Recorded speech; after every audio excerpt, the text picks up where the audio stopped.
where we challenge and, if necessary, destroy media narratives. I'm George Samueli, and as you may guess, I'm in a very grim, very depressing, very cheerless. Today also was sunless, appropriately enough. Um, Uninspiring city of Budapest, which is 2 days after the dreadful election results of April the 12th. Now, last week, as you'll recall, when I was put on the spot and uh, and someone asked, "Well, okay, what's your prediction for Sunday's election?" And in a spirit of cheerful exuberance, I said I thought Orban would probably pull off a narrow election victory. I said it would be close. It wouldn't be like his previous, landslides. He had won 4 landslide election victories in a row. But I said that I think he might just pull it off because in the end, Hungarians are, fairly conservative people. They don't like to take risks. And ultimately, what does anyone know about Peter Magyar and the Tissa party? A Tissa party is just a party that emerged out of nowhere. And it really just it has no representation in parliament, or at least in the previous parliament. Obviously, it now has after the election, but in the previous parliament, it had no representatives. It's a party that was just invented within the last 2 years, and Magyar himself is a complete unknown. We know almost nothing at all about him. The little that we do know is very unflattering because he was married to Orban's former justice minister, Judith Varga, and she has written her memoirs describing the kind of mental and physical cruelty that she had suffered under him, and she described really quite some very nasty episodes, including his putting a puppy into the microwave. And we obviously don't know whether that's true, but given how little we do know about him, given the fact that he's never held any public office, he's never held any elective office, um, you know, there's no public record other than what his former wife says and what his former girlfriend says, who also seems to hate him passionately. So I said, okay, well, given the sparsity or sparseness of the information that's available about Magyar, the Hungarians' instinctive caution will come into play, and they'll stick with what they know, namely Viktor Orban, who's been, I think, obviously a very smart, capable leader. Well, I was wrong. The election results were a landslide, and they resulted in Tissa, which, as I say, had no representation in the previous parliament. Tissa winning 2/3 of the seats in the new parliament. Now, before we go on, I should mention that in terms of votes, Tissa has won about 55% of the votes and actual numbers, and Fidesz and Mi Hazánk, the kind of far right nationalist party, have between them won 45%. So so that's 55-45. So I mean, 55-45 is still a landslide. It's an overwhelming victory, but I think it should be borne in mind that Fidesz and Mi Hazank did win 45% of the vote. So they obviously represent a very substantial portion of the Hungarian population. Okay, so that's that out of the way. Now, there's another thing I want to get out of the way, and that, with the people who have been listening to these live streams for a while may remember. I don't. I mean, I don't insist on it, but they may remember that about 2-3 years ago, I did a number of these live streams about Orban, and I predicted that he would get into trouble. Obviously, I didn't want him to get into trouble, but I did predict that he may get himself into trouble. And the reason I said that at the time, and I'm sure you'll be able to find it, with a proper search engine, you'll be able to find these live streams. And the reason I said that was that he, or at least, he's a very smart guy, but he's surrounded by not especially bright people. But that the foreign policy that he was pursuing was one that his followers did not understand. Because his followers were just basically adopting the kind of mindless anti-Russian, pro-NATO, anti-Soviet, 1956, Cold War, anti-communism, the whole kit and caboodle of much of Eastern Europe. That's what the way they saw the world. And I said that then, although I don't know if I put it quite in those terms, but I said that if Orban wants to pursue a kind of an independent foreign policy, a foreign policy that is not really aligned with NATO and the EU, and obviously not aligned with either Russia or China or anyone else, if he wants to do that, he's going to have to make some serious decisions. He can't be a part of NATO and not be a part of NATO. He can't be part of the EU and not be a part of the EU, because sooner or later, they are going to press him and tell him, you're either with us or you're against us. You're either following our anti-Russian policy, and therefore we want you to do this, this, and this. We want you to impose sanctions on Russia. We want you to break off all relations, all ties to Russia. We want you to stop importing your energy from Russia. You're a part of our club. So, but Orban didn't really want to make that choice. He wanted to continue, being, I'm part of NATO, I'm with you, and so on. But at the same time, I'm going to have my little relationship with Russia. Now, de Gaulle, and in many ways, de Gaulle was really the model for Orban, who's basically France was under de Gaulle was a part of the West, but was pursuing an independent foreign policy. He was pursuing a policy that the Americans really were not very happy with, the British were not very happy with, and particularly the opening towards Russia and the East, which is what he did. So at the height of the Cold War, he was pursuing this opening towards the Soviet Union. Now, of course, de Gaulle had a number of things going for him because, first of all, France is a much bigger and much more important country than Hungary is, obviously, and he, being General de Gaulle and with all the sentimental attachment that accrued because of World War II and his famously being in London during the war years, and marching into Paris in August 1944. So he had a lot of leeway. He could get away with a lot of things because there was so much.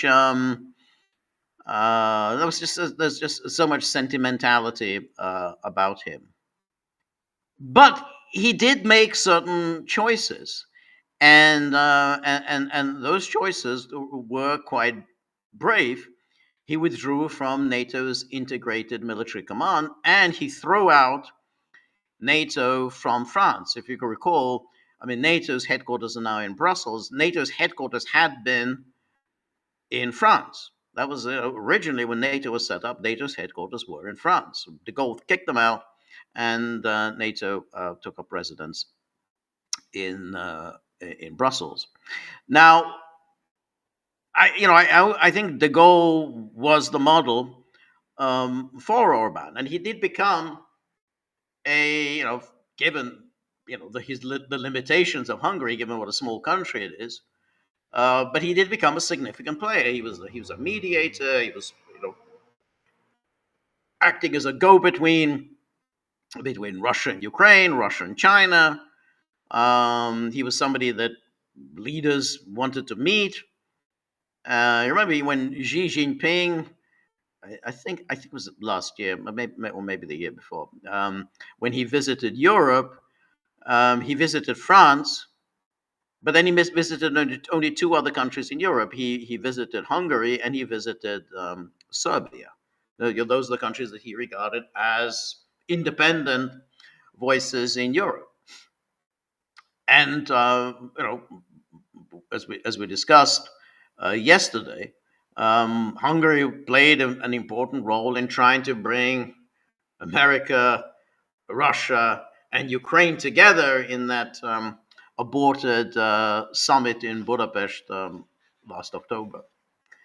So he was obviously a significant player, but he was surrounded by people who didn't really understand any of this. I mean, they mouth the same things, yeah, we're only interested in Hungary, and, our interest is in Hungary first, blah, blah. They didn't really understand any of it. I mean, they just weren't very smart. But I said that I thought he was going to get into trouble because these people who was around him, they just want to continue with the same mindless foreign policy that you get in Poland and the Baltic states, and Fidesz funded all sorts of think tanks and so on. And he started bringing in all these various neocons, the worst possible people. So all these neocons were essentially being bankrolled by Hungary. A Hungarian government that was actually attempting to carve out an anti-NATO foreign policy, kind of an anti-Atlanticist foreign policy, but instead, Fidesz was funding all the worst kinds of neocons, and they were all coming here. They were all picking up big salaries at the expense of Hungarian taxpayers, and we're all essentially urging Hungary to pursue a foreign policy, kind of a pro-NATO, anti-Russian foreign policy that Hungary needed like a hole in the head. And I mentioned it. There was even then. I mean, you can look them up. These live streams that I did back then. And somebody said he needed you, George. You're telling me. But so he had, the Danube Institute, and he had the Hungarian Institute of International Affairs, and we had the Matthias Corvinus Collegium, and all of them, they're all being bankrolled. And that essentially, they didn't really have anything terribly interesting to say. But the low point for Orban came with the woman that he appointed as president. I don't know if you remember her, was Katalin Novák. And I talked a little bit about her. That was before her downfall. So I would have to say, while I got my prediction for the election wrong, I did think Katalin Novák would prove to be an absolute disaster for Orban. I thought she was an absolute nitwit. Thrusting her, because I don't know why he put her in there as president, other than she's kind of nice looking, easy on the eye, but I mean, there was obviously nothing to her.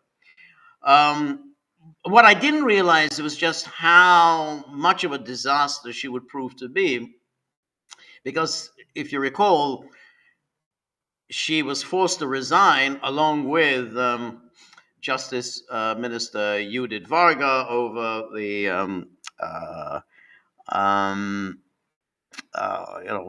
pardons for a man who kind of covered up a pedophile scandal.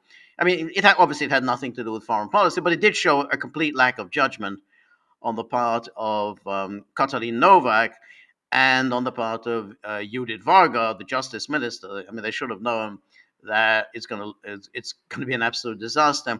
And Orban's decline really began at that moment. At that moment when Katalin Novák and Judith Varga resigned, they kind of resigned on the same day. He never recovered from that moment. Um, and it was obvious that she really had no business. I don't know what you did, Vargo, but I mean, Katalin Novak obviously had no business whatever to be in that position of president. She would go to Ukraine, hang out with Zelensky. She was absolutely beside herself with excitement to be in the company of Zelensky. Exactly the opposite of the foreign policy that Orban was pursuing. So therefore, she was already undercutting the foreign policy of the prime minister. So just before we came on, I kind of dug up a couple of things from her, and it's a rich trove. There's so much nitwittery that she committed. But here she is. I think this is from 2023. Let's see. Where are we here? This is from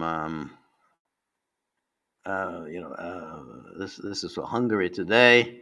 President Novak, it is vitally important to prevent the escalation of war in Ukraine. So this is January 2024. So that's not long before her downfall. And the president argued in favor of the EU continuing to help Ukraine to prevent Russia from winning the war. Speaking at the World Economic Forum in Davos on Wednesday. So there she was at Davos in 2024. President Katalin Novák said it is vitally important to avoid a third world war and prevent the escalation of the war in Ukraine. So you see here what she's doing. She kind of mouthing the words of Orban, but she doesn't really understand what he was getting at. And I don't think Hungarians generally understood what he was trying to do. As I say, he was trying to be a de Gaulle, but he didn't have the ability, or he didn't have the will, or any to follow through on that. To follow through on a truly goalless foreign policy. That would have taken risks, and he would have needed to articulate a goalless vision. So all of these think tanks, all of these ridiculous think tanks that he bankrolled, or the Hungarian taxpayer bankrolled, not one of them was able to articulate that vision, what he was really about, what Orbanism was about, to articulate the kind of a goalless third way vision, that which is, neither aligned with Russia, nor aligned with the United States, nor aligned with Europe, nor aligned with China. It's an independent path that other countries in Europe and elsewhere can follow. That's what the goalless vision was. But de Gaulle was able to articulate this, and de Gaulle took actions to fulfill it. Actions that they very much displeased his NATO colleagues, in particular the United States. But anyway, but Katalin Novak said, "Oh yeah, we don't want an escalation." She's kind of learned that from Orban. Oh, we don't want an escalation. And then here it is. He says, answering a question by the chair of the panel entitled "Defending Europe's United Front," President Novak argued in favor of the EU continuing to help Ukraine to prevent Russia from winning the war. And so that was, so you see that she's just mouthing, NATO cliches. And she said Hungary continued to support this aim. President Novak, I mean, in the first place, Orban should not have let her go to Davos and to speak on behalf of Hungary. I mean, he had to have known she's an absolute moron and she has no business talking on behalf of Hungary. And in any case, the post of president isn't even an elected position. It's one that's appointed by parliament. So it's not like she'd been elected to that post and therefore she had a right to speak on behalf of Hungary. So Orban should have absolutely prevented this. Anyway, it says President Novak noted that neither NATO nor the EU were military participants in the war. So remember that's the Jens Stoltenberg's, NATO is not a party to the conflict. So why is NATO involved? Well, that's according to Article 51 of the Charter. So, but we're not a part of the conflict, but we're acting on behalf of Ukraine in accordance with Article 51. Make of that what you will. Anyway, but she repeats it. Oh yeah, we're not participants in the war, but we must prevent Russia from winning. And she added, this must remain the case. We mustn't get involved militarily in the conflict, she said, adding that it was vitally important to preserve peace and security.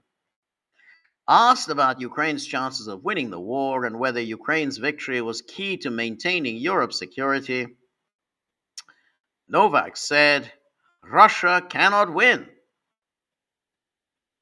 Novak said Russia's aggression must be condemned, and it must be stated clearly which side was the aggressor and which one was being attacked. It is clear that Russia has crossed the Rubicon. I don't know what she means by that exactly. Russia has crossed the Rubicon, she said. Russia's aggression had a direct impact on Hungary due to its geographic location and in light of the ethnic Hungarian community living in Western Ukraine. Novak said, war and aggression cannot be a solution, she said. Hungary has signed up to the peace plan put forward by Ukraine, she noted, adding that work must be done to establish peace. So do you remember that 10-point peace plan by Ukraine? The one where there would be a criminal tribunal trying Russia, and that was and everyone in the EU and NATO. We support Ukraine's 10-point plan. You remember that? The absolute nonsense. It was obviously never going to get anywhere. That's been forgotten. Everyone's forgotten the 10-point plan. Anyway, Hungary has signed up to the peace plan put forward by Ukraine, adding that work must be done to establish peace.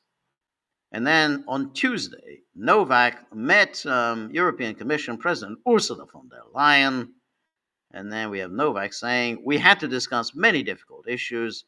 Novak said on Facebook, the talks focused on Hungarian youth and the Erasmus program. She said, I hope that Hungarian students won't be stripped of the opportunities brought about by studies abroad. But of course, the Hungarian youth was stripped of those opportunities. And of course, the EU did that deliberately because they knew that the Hungarian youth would be very upset about being excluded from the Erasmus program. And that was the whole point. We're going to exclude them from the Erasmus program, and then the Hungarian youth will take out their frustration on Orban. So yet again, it was a deft maneuver on the part of Brussels to remove Orban. Anyway, one more choice quote from Katalin Novák, and this is when she went to NATO headquarters and to yuck it up with Stoltenberg, and says, and what kind of signal does it send to both Moscow and to Kiev at this critical time in the war? And President Novak, some allies have expressed concerns about Hungary's continuing relationship with Russia, particularly Prime Minister Orban's meeting with Vladimir Putin. The US ambassador in Budapest has gone as far as to talk about security concerns. What's your response to that? And what can you say to reassure NATO allies on that front? So this is, I think this is 2023 or 2024 anyway. So there she is. And yeah, this is, yeah, November 2023. This is with Stoltenberg with President Novak. And then here's Novak saying, so first of all, about Vladimir Putin and his war and his aggression against Ukraine. I personally also have been very vocal since the first moment how much I condemn Putin's aggression, and that's the official position of Hungary as well. It's not quite the official position. There are nuances, but nuances kind of go completely above her head. Official position of Hungary as well, considering the war in Ukraine as Putin's aggression and Russia's aggression against a sovereign country. So notice how everything she's saying here is actually contrary to what Orban was trying to do. Orban was saying, well, let's just stop with all the aggression. Let's just try to, all the talk of aggression and so on, let's just try to bring this thing to an end. Because the longer it goes on, the greater disaster for Europe. And in any case, as Orban repeated, Ukraine cannot win this war. Russia's aggression against a sovereign country, which is unacceptable, and I think that is the most important, how much we consider this as an insult of a sovereign country, and how much we stand for the territorial integrity and sovereignty of Ukraine. So I think that that's the most important part, and that's the most important position, which has never changed. Second, we haven't spoken about peace so far, but at the end of the day, the ultimate goal should be peace. So we have to find somehow a way towards peace, which very honestly, I don't see for the moment. I don't see the way out of this war conflict so far, and I'm sure that we have to figure out how to get to the negotiating table, how to achieve a ceasefire and peace at the end of the day, and for that negotiation to start, should start at a certain moment in time. I don't know how and when, but I think we should always keep in mind that the ultimate goal should be peace. And what Putin and the relation of Hungary is concerned, or Russia and Hungary relations, I would rather put it this way. I can assure you that there cannot be and should not be any relation between Hungary and Russia which would undermine our commitment with our allies, either the NATO or the European Union. So that's what she said. I can assure you that there cannot be and should not be any relation between Hungary and Russia which would undermine our commitment with our allies, either NATO or the European Union.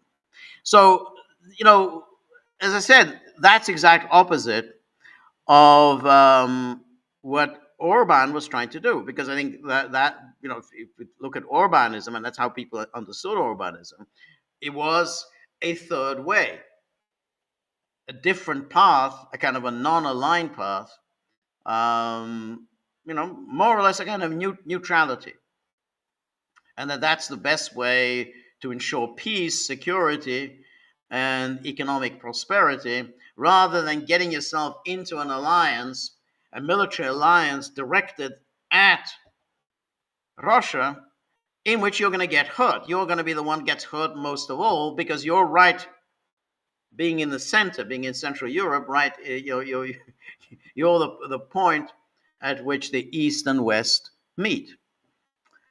And but she didn't understand that. So my point is only that this was always going to end badly as long as Orban failed to articulate clearly what he was trying to do, and did not pursue in a clear-sighted way the agenda that he should have done.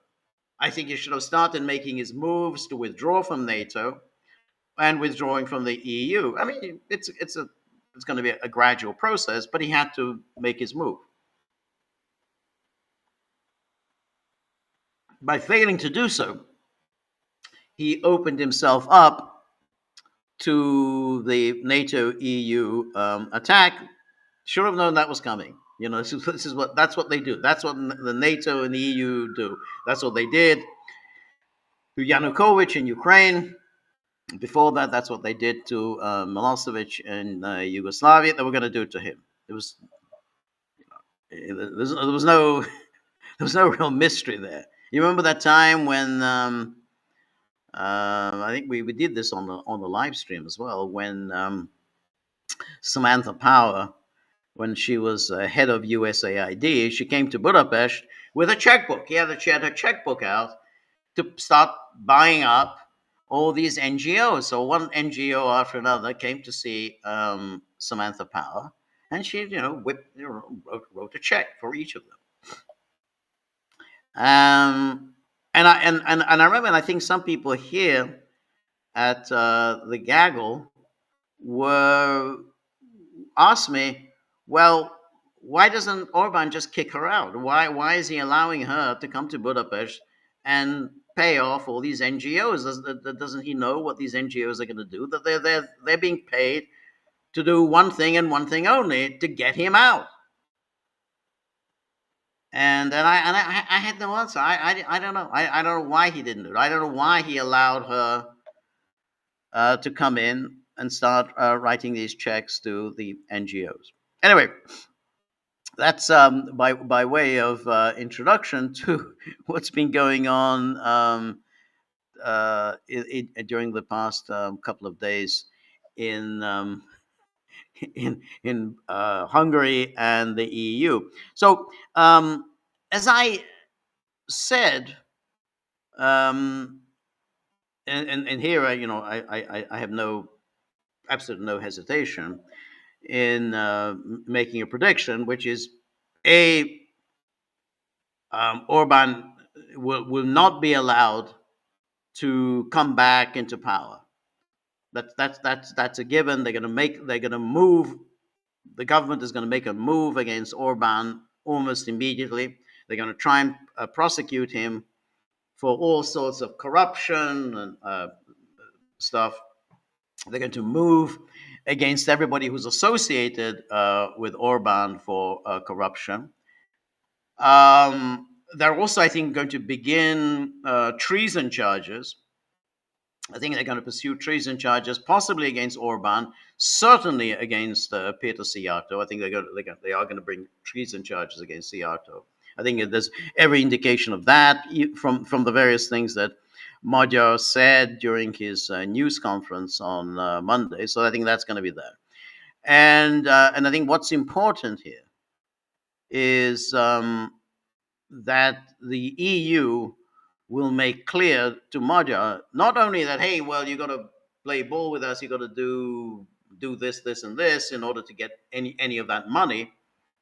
17 billion euros, 20 billion. Nobody knows exactly the sum. It's a very substantial sum of money.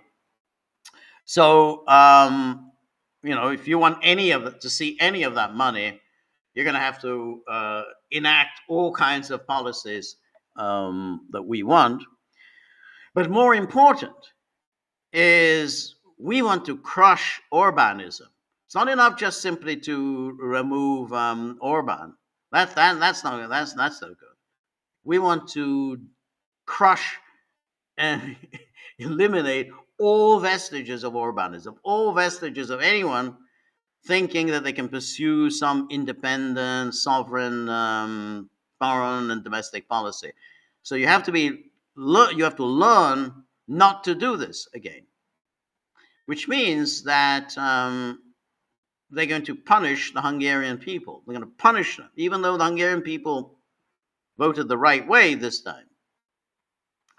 But the Hungarian people need to be punished for having voted the wrong way for 16 years.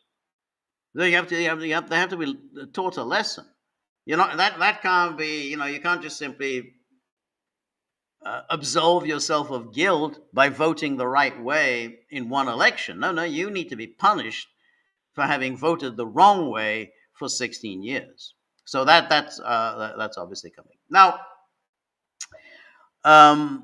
Magyar said a number of quite striking things during his news conference, and we'll go over some of them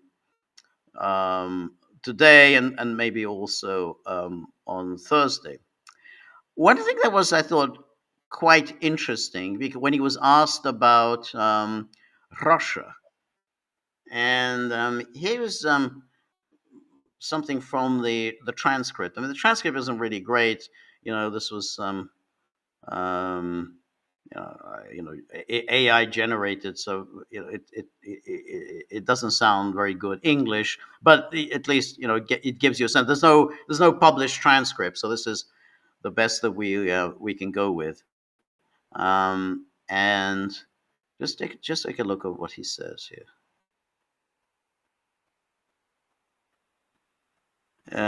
Here we have this is Magyar speaking. Second question: Russia, is it a security risk?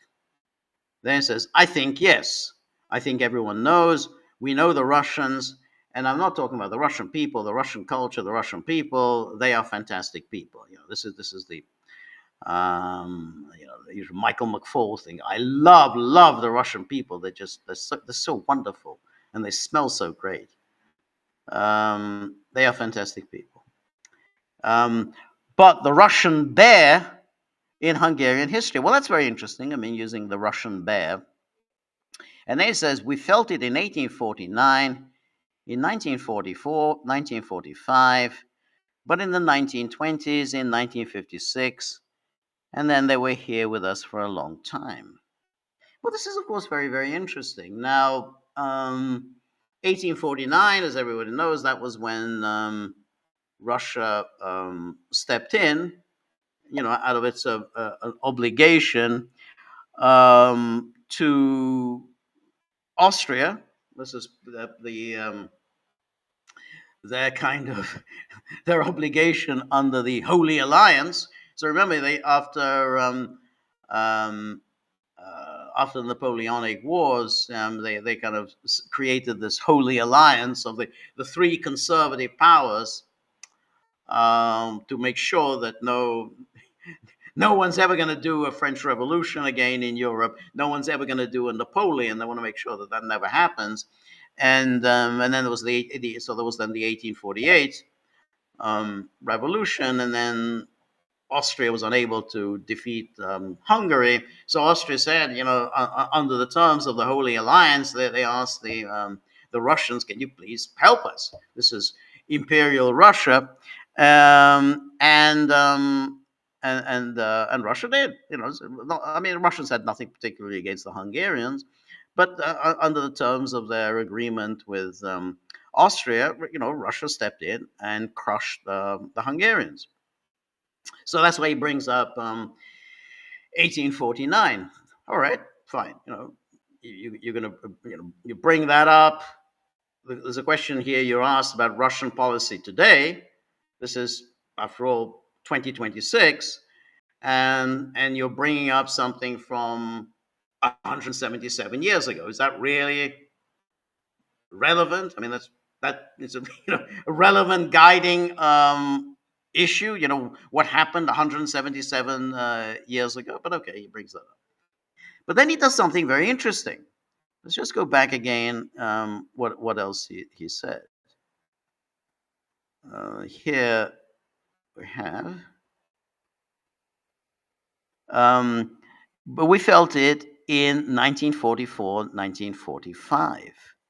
Okay, 1944, 1945. Now let's think, what happened in 1944, 1945? Ah, yes. Nazi Germany moved into Hungary to prevent Hungary from essentially quitting the Axis powers and making peace with the Allied powers. So Germany moved in March the 21st, 1944. And then in October 1944, basically the Nazis took over everything. They imposed the Nazi regime under Szálasi, the Nyilas Arrow Cross Party. So it was basically Nazi-occupied Hungary from October 1944. So March 24. But what's happening in 1944, 1945? Well, the Red Army is basically sweeping across Europe, liberating Europe from Nazis. And one country after another was, of course, liberated by the Red Army from Nazi rule, including Hungary. But there was Romania, there was Bulgaria, and there was, of course, Yugoslavia. And then subsequently was Germany. So he says, well, we really had problems with the Russians because they invaded in 1944, 1945. You're having problems because you had this government, this Nazi government that was coming under attack by the Red Army, and that somehow that was somehow sovereign Hungary, subjected to aggression by the Russians. I mean, leave aside, the way he switches from Russia and the Soviet Union, as if one's the same as the other. Leave that aside for the moment. It's very strange that, in other words, he would suggest that Nazi occupied Hungary, was the victim of aggression by the Russians in 1944 to 1945. Now, remember, this was also, and I know, Marty, you've done this before. I mean, you're brilliant at this. You found that tweet by George Soros, and I think he sent that tweet around about 2022, where he's saying, well, I kind of remember the Russians being subjected to Russian aggression, and he brought up the subject of 1944 and 1945, as if somehow Nazi Hungary was the victim of Russian aggression. I mean, he sent out this tweet. I think he subsequently took the tweet down when it was pointed out to him, hey, you're now suggesting that Nazi Hungary was the victim of Russian aggression. And however much you may dislike the Russians, you are not supposed to go there and suggest that Nazi rule was preferable to rule by the Soviet Union. You are not supposed to go there, even if you think that. You're not supposed to say it. But Magyar actually said it. Now, it is possible that Magyar is just an idiot. That's all. That's possible. I mean, he's a totally made-up character. He's almost generated by AI. So he's a made-up personality. Probably he may not know very much history. And he just said, oh, yeah, 1944, 45, we were subjected to aggression by Russia. And I think that one said, hey, you're not supposed to say that. I mean, in 1944, 45, this is Nazi Hungary. This is, ruled by the Arrow Cross. The Arrow Cross, they were executed after the war. However much you may dislike the Russians, you're not supposed to say that you think Nazi Hungary was preferable to non-Nazi Hungary.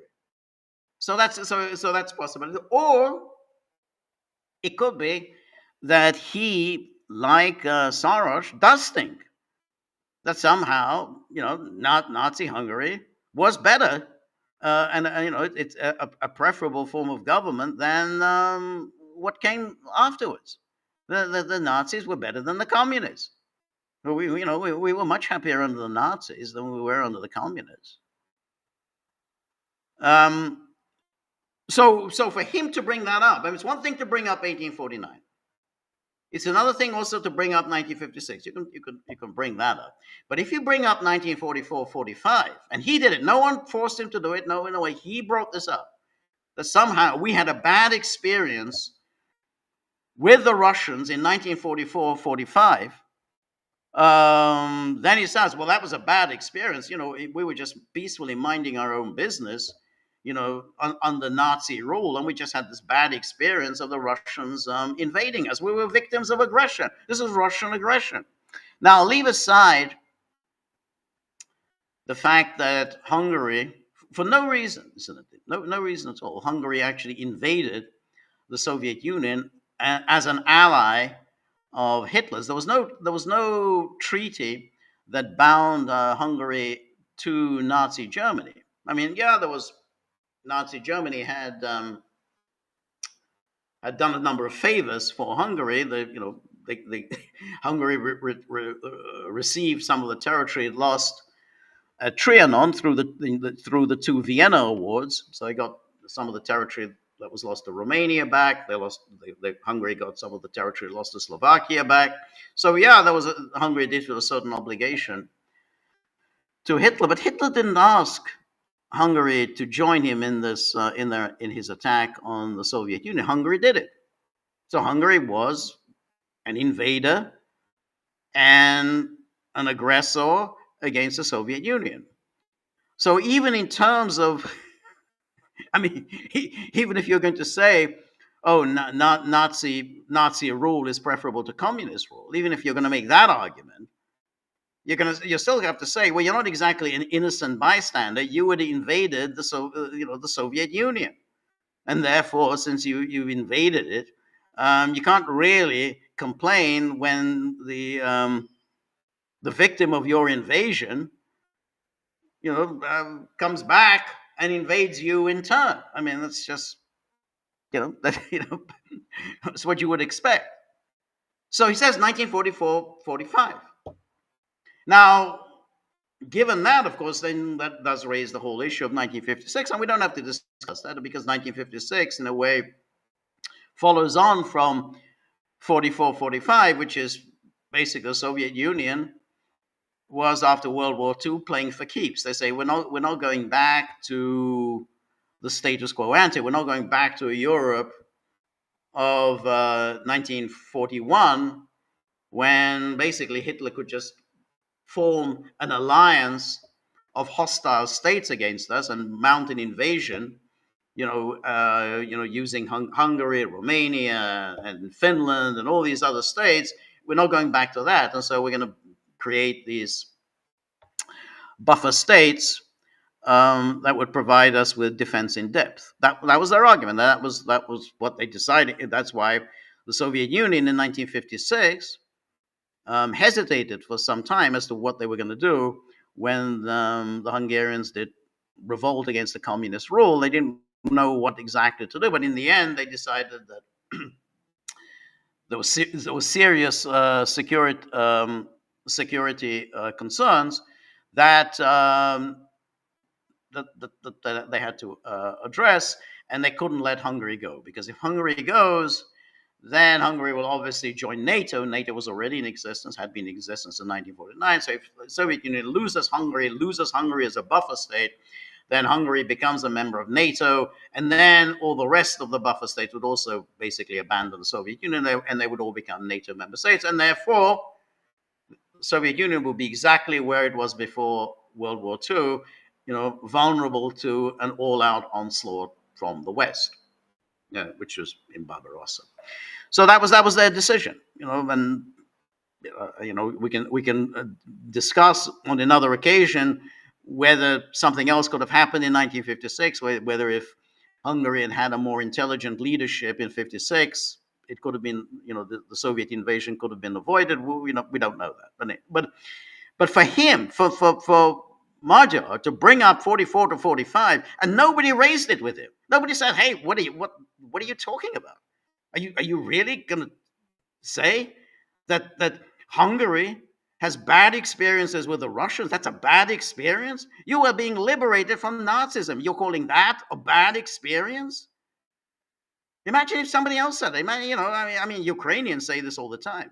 They say, "Hey, we had a bad experience. We much preferred rule by the Nazis to the rule by the communists. So we had a bad experience being liberated from Nazism." So he says it. So that not bad experience, 1944-45. Then he goes on.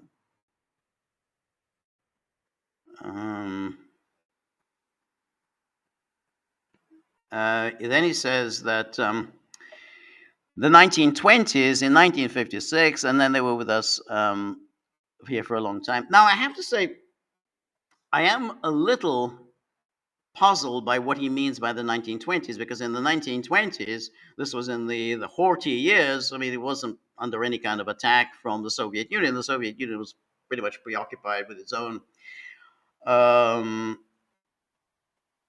domestic problems, recovering from the Civil War, and then subsequently the 5-year plan, collectivization, and all the rest. They really didn't have any terribly vigorous foreign policy.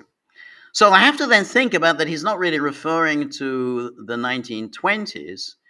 Maybe he's referring to 1919, which was the Tanács Köztársaság, the Hungarian Soviet Republic, and as I've always said, that was which my great uncle was a leader of. Now he may be referring to that, but if he is referring to that, and many Hungarians really hate it and curse it to this day, even though more than 100 years have elapsed, and they curse it to this day. But if he is referring to that had nothing to do with the Russians. In fact, the Russians didn't do anything to help the Hungarian Soviet Republic. The Hungarian Soviet Republic pleaded with the Russians or the Soviet Union. They pleaded with the Soviets, send some forces, because if you don't send forces to help us out, we will be swept aside, as in fact they were swept aside. But basically, the Soviets had no forces to spare and weren't able to do anything to help out the Hungarian Soviet Republic. So maybe he's referring to that. But if he is referring to that, then you'd have to say that it's very unfair to blame the Russians for that. The Russians had nothing to do with it.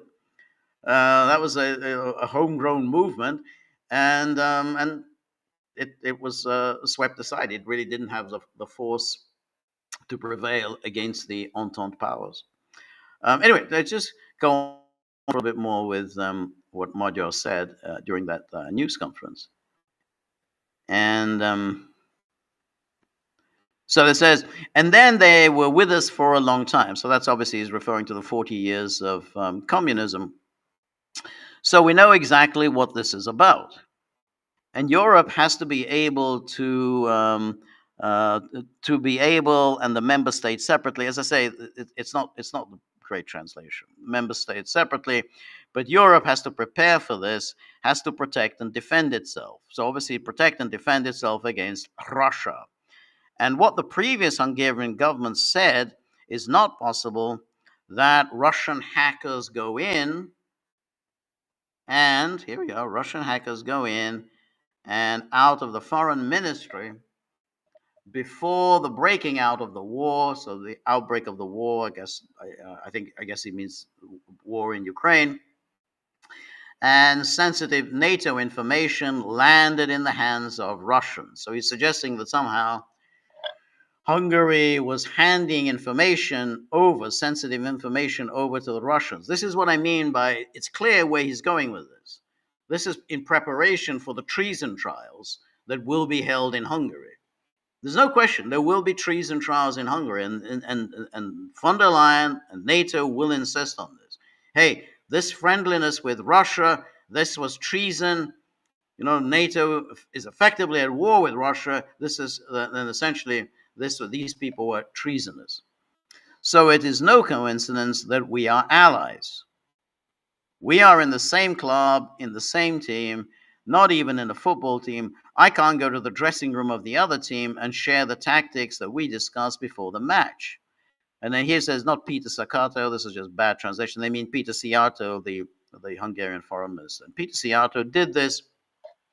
He was on a hotline with a Russian foreign minister, with his good friend. This cannot happen. Of course, a foreign minister should be in contact with another foreign minister. This is what diplomacy is about. The sensitive information of my allies, I cannot hand over to a country that is in war.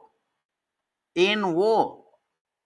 In war. Remember, we just had Katalin Novák saying, "Oh, we're not a party to this conflict. Oh, we're not a party. There's no war. We're not in this war." Here is Magyar saying, "Yeah, we're at war." He was passing on information to the Russians, and we're at war with Russia. So that's that. And then does this say anything else? Yeah, Szijjártó, I think, is the one that I think is the most vulnerable here. And then he talks a little bit about Serbia. That's not that. And then let's see here. Yeah. Anyway, so just to recap on some of the other things that have been going on, and this is why it's very interesting to see what the Europeans are doing. Now that they've got Orban gone, Orban out of the way, they are consolidating power very, very quickly. They're going to have not going to be any resistance to EU rule. And here's a story from Politico. Von der Leyen uses Orban defeat to push for an end of veto in EU foreign policy. Remember, we talked about this many times before, how the EU wants to end the principle of unanimity. So no more unanimity. There's going to be majority rule, which means any of these obdurate states, and by that she meant Orban, anyone like that, we're just not going to allow this to happen. So here is von der Leyen. She said she waited less. Even Politico is struck by how quickly she made her move. It's very important. They are moving very quickly to make sure that there is no return to Orbanism. Von der Leyen waited less than a day after Hungary voted Viktor Orban out of office to call for the EU to get more power over national governments to force through foreign policy decisions. Governments should be able to push through EU policies on issues that could include sanctions on Russia and funds for Ukraine by a majority rather than allowing individual nations to wield a veto, she told reporters. And then says, moving to a qualified majority voting in foreign policy is an important way to avoid systemic blockages, as we have seen in the past. She urged governments which have to agree on any change to use the momentum now. This is the time that we have the momentum. And then here is a story in the Financial Times, which just basically tells them how tough the EU intends to be with Magyar. There's no honeymoon period. There's no time for celebrations. Here's the FT. EU ties 35 billion euro fund release to Hungary's break with Orban era. Hungary's break with Orban era. And then Brussels links unfreezing of funds to 27 conditions it expects incoming Prime Minister Peter Magyar to deliver on. 27 conditions. The European Commission has begun immediate engagement with Peter Magyar after his landslide win in the Hungarian election, pushing for him to mend ties with Ukraine and start long-demanded reforms to unlock 35 billion euros in frozen funds. 35 billion euros is a lot of money for a small, poor country like Hungary, relatively poor by European standards. 35 billion euros, and said, we're not just going to give you this money. You have to play ball with us. And you have to make sure not just that you do this 27 conditions, that you put an end to Orbanism, that never again will Orbanism rear its head in Hungary. Sunday's ousting of Prime Minister Viktor Orban, Russia's friendly Eurosceptic regime, sparked a surge of hope in Brussels and other capitals about Budapest's role in the EU and NATO after years of illiberal democracy that eroded democratic values and stymied common policies. EU officials briefed on initial discussions between Brussels and Budapest said Magyars securing a supermajority with the power to change the constitution had exceeded their expectations. But it also raised the bar on what the Commission expects from the conservative politician. And so, as von der Leyen said, we will start working with the government as soon as possible to make a swift and overdue progress for the benefit of the Hungarian people, and said von der Leyen. But she cautioned, there is much work to be done as Hungary returns to the European path. And I want to see if I can. Um, I want to the show. She really is got into the whole Hungary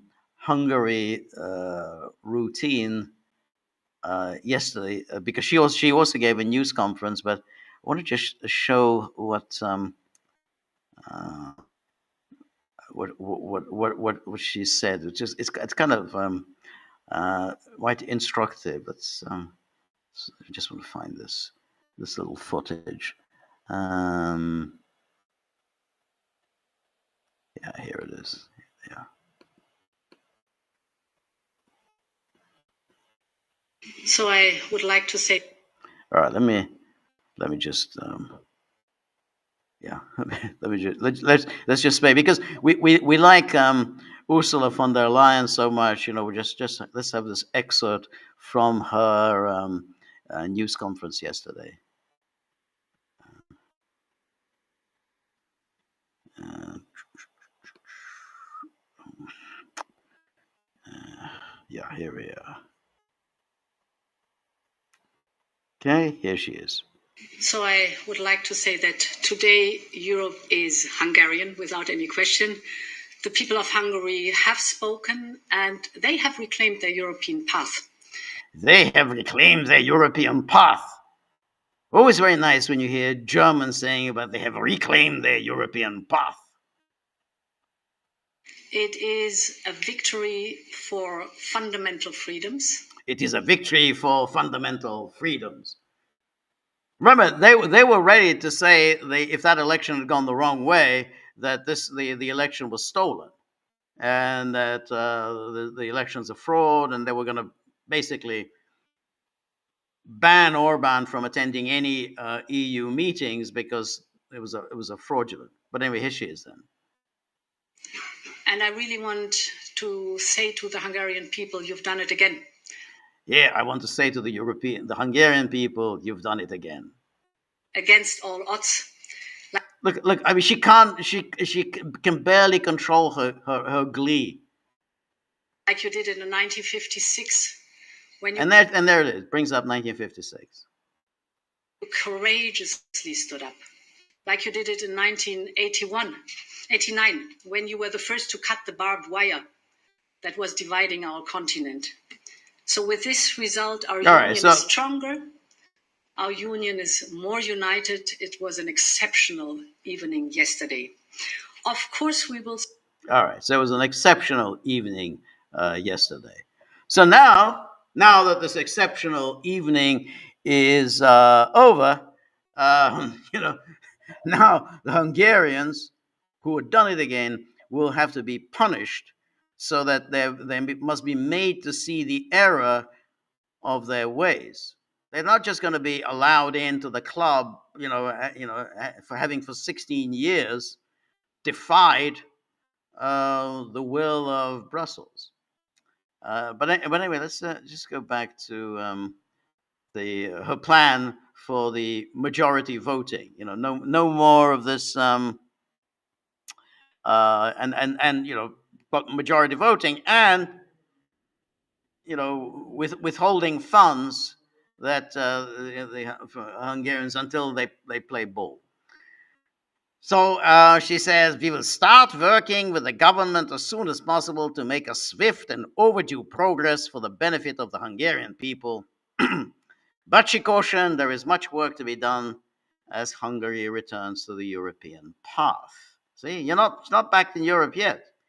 And then 2 EU diplomats from other member states said capitals were looking to Magyar unblocking a 90 billion euro loan to Ukraine and lifting Budapest's veto on the next round of Russia sanctions as key signposts of the incoming prime minister's desire to repair deeply damaged relations with the EU. So that's what she. So notice the way they formulated it. They're looking to Magyar to unblock the 90 billion euro loan to Ukraine, Magyar's lifting of the Budapest veto on the next round of Russia's sanctions, and they will be key signposts of the incoming prime minister's desire to repair deeply damaged relations. It's not enough just to do this. You have to show that you intend to repair the deeply damaged relations, which is entirely Hungary's fault. Not anyone else's fault, Hungary's fault. EU officials have started preparations for the Ukraine loan going ahead. And then it says, the premier-elect, who has worked for years in Brussels as a Hungarian diplomat and a center-right MEP, on Monday pledged to reset relations with the Western alliances. Hungary is ready to compromise, he said at a news conference. The EU has its faults. We will have debates, but we won't go there to fight just for the fight, and then to write on billboards that Brussels must be stopped. Hungary will be a constructive partner since we still have a war next to us. And then Magyar said he saw no reason to renegotiate the loan, which EU leaders approved in December, only for Orban to veto earlier this year. Ukraine should not be expected to give up any of its territory in exchange for a peace deal with Russia, Magyar said, as no country could be reasonably expected to sacrifice its sovereignty in the face of aggression. So it's essentially, Hungary is back in the fold of the common EU-NATO position. And then close to 35 billion euros in EU funds earmarked for Hungary are frozen due to a range of disputes with Brussels and Orban's refusal to enact demanded reforms. That includes almost 18 billion euros from the EU budget, immobilized due to what Brussels deems as rule of law violations, increased corruption risks, and the undermining of judicial independence. And that's so. Then it says, to unlock the funds, Hungary would need to meet 27 conditions, including anti-corruption checks and a rollback of Orban-era decisions deemed in breach of EU rules, from the treatment of asylum seekers to ensuring academic freedom. So this is very important, the treatment of asylum seekers. So those who kind of, again, blandly say, oh, everything will continue, we'll still have Orbanism, we'll still have no one will come in. No. You see that the treatment of asylum seekers, that's going to be the key, because basically under the terms that Orban imposed, basically no one comes in. Asylum seeker, not asylum seeker, no one comes in. If you want asylum, you have to apply for asylum outside of Hungary. That was that's the position that the United States has, but basically that's not the EU position. So that's going to be key ingredient of the immigration change that the EU will insist on. If you want asylum, you will come into Hungary and make your asylum application in Hungary. That's the big change from the Orban era.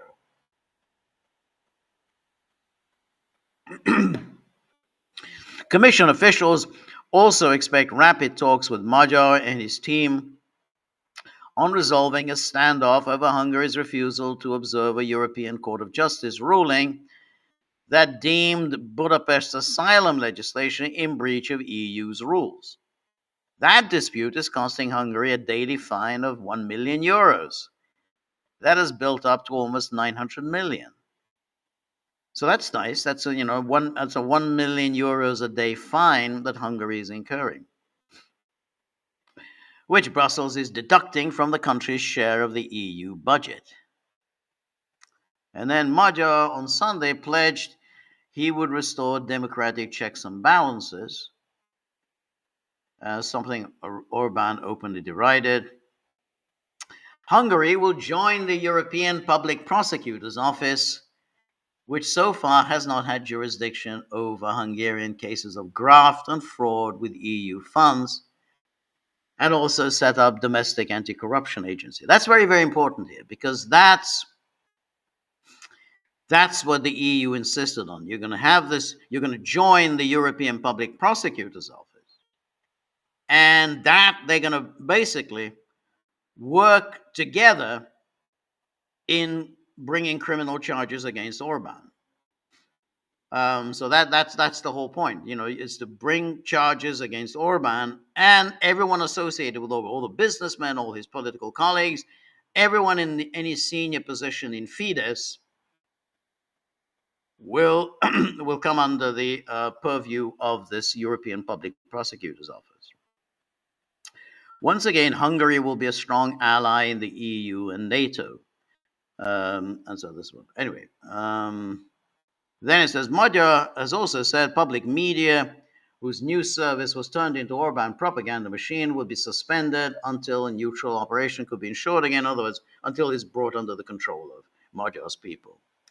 And then here is Euractiv, which just says a little more on that subject, and says correctly, EU prosecutor could put Orban's inner circle in the dock. Yeah. And here's this, Hungary, quote, has been robbed, destroyed, made the poorest, most corrupt country in the EU, said the country's newly elected leader. This is music to the ears of Brussels.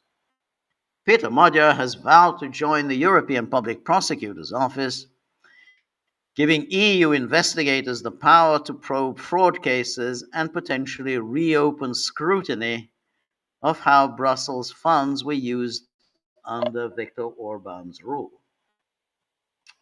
Hungary's newly elected leader vowed on Monday that signing up to the EU Prosecution Office would be among his first acts, alongside reforms aimed at unlocking 17 billion euros in frozen funds, withheld by the European Commission over rule of law concerns. And then in this first press conference, Magyar rebuffed calls from some in his party to send Orban to prison. This is very important, to send Orban to prison, stressing that his job is to ensure the independence and functioning of investigative authorities and the judiciary. So he says, it is not the job of a politician, not a prime minister, not a party chairman, to judge whether a former prime minister belongs in prison. But notice what he said here. He has not said, well, it's best to we put our differences behind us. We're all Hungarians now. We're all in on together. New era. We need to work together, and not exercise grievances and whatever. It's not what he said. He said, well, it's not up to me to send a prime minister to prison, which of course is obvious. I mean, it's not up to him to decide whether Orban should go to prison. But he's putting in place the mechanism that will decide that he goes to prison. And that he's going to do. He said, that's going to be my first act. He said this during the campaign over and over again, that would be his first act. He would join the European Public Prosecutor's Office, and he knows exactly what they want to do. What they want to do is to send Orban to prison. And it's not hard to do these things. This is Hungary, it's not like the United States where you have checks and balances and you have a higher courts that can overrule lower courts and whatever. That isn't going to work. If you want to send someone to prison, you're going to send that person to prison. Anyway, let's just go on for a little bit more.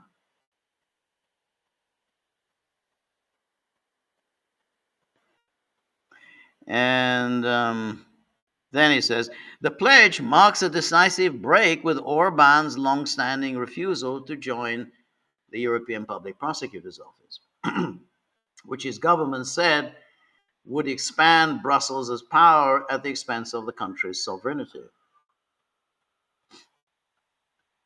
I mean, prosecution is the very essence of domestic sovereignty, which is the sovereign government that decides who is to be prosecuted and who not. But that power is being given now to Brussels. It's going to be up to Brussels to decide who gets prosecuted. But critics of Orban have long alleged that his reluctance came from allegations that EU funds were channeled towards politically connected business networks during his time in power. Magyar has now has the power to get this to be tested in courts through an independent prosecutorial framework. Oh, notice the independent. They throw that independent in there. How is it independent? It's run by Brussels. Brussels it's an interested party. So they're going to get to decide, hey, was this misuse of EU funds? So the EU gets to decide whether it was a misuse of EU funds and that there should be criminal prosecutions. It's independent. The Luxembourg-based prosecutor's office can investigate complex cross-border cases relying on national police and judicial systems, but also on its own team of investigators, meaning the office membership would shift part of the scrutiny outside of Hungary's judiciary system. But no, that doesn't interfere with Hungary's sovereignty. No. The office also has a mandate that allows it to investigate cases of fraud affecting EU finances dating back to 2017, a period covering much of Orban's later rule. And then, given the scale of alleged misuse of EU funds, flagged in numerous reports, this is necessary for public trust in the rule of law, said an EU Commission official. The new government must quickly send signals, starting with judicial independence. So independence, i.e., he's working for us. And then for Magyar, the timeline is tight indeed. Yes, of course it's tight. If he wants to get hold of EU frozen funds quickly, he'll have to engage reforms on rule of law by August. Beyond unlocking financing, the move is also seen in Brussels and beyond as a real test whether Hungary is willing to submit politically sensitive cases to external scrutiny and turn a page on the Orban years. So you have to be willing to submit your cases to external scrutiny. The hell with democracy, democratic accountability. No. You submit your cases to external scrutiny. That's the meaning of democracy. Unelected officials get to scrutinize what you do. That's the very definition of democracy. Until now, Hungary was in a downward spiral despite EU monitoring and financial pressure by the Commission. Without political will at the top, reform was impossible, says, whoever this guy is, partner, former vice prosecutor. And then here we are, joining the office will require Hungary to formally notify the Commission and the Council of the EU with approval expected within 4 months. And this, a spokesman said, the move must be followed by legal reforms and the appointment of European delegated prosecutors before investigative work can begin in full. And the experience of Poland, which followed a similar path after years under the nationalist conservatives. It's always they're the bad guys. They're always the bad guys. The nationalist, conservative, law and justice parties suggest the first phase can move quickly, though building operational capacity may take longer. Poland received approval from the EU in less than 4 months, and the EPO operations were up and running in about a year. But restoring the rule of law required deeper changes, will not happen overnight, and anyway. So then we come.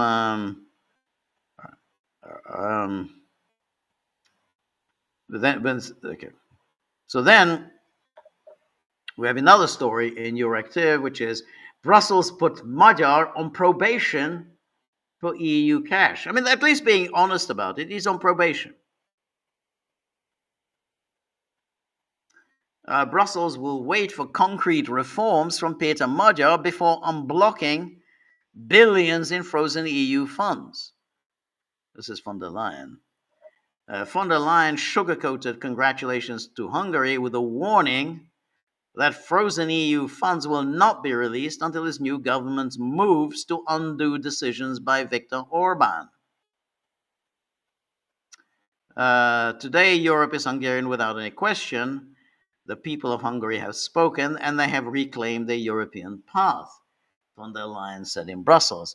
For me, it's very important that we work intensively with the new Hungarian government on funds that have to be delivered, reforms that have to be delivered, but funds then that can be delivered because Hungarian people deserve it. So let him be in office first. And then the Guardian issues this warning. You know, they all of these media outlets, they all sing from the same hymn book.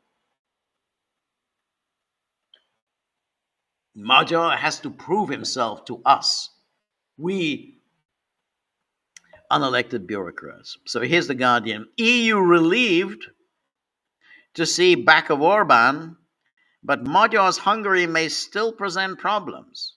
This is the Guardian. Even if migration policy and lukewarm support for Ukraine will raise tension. It's just lukewarm. We don't like lukewarm. Hungary will now be arguing for its own interests rather than Russia's. In Brussels, the relief was palpable after the defeat of Viktor Orban, the EU leader who recently declared himself at Vladimir Putin's service.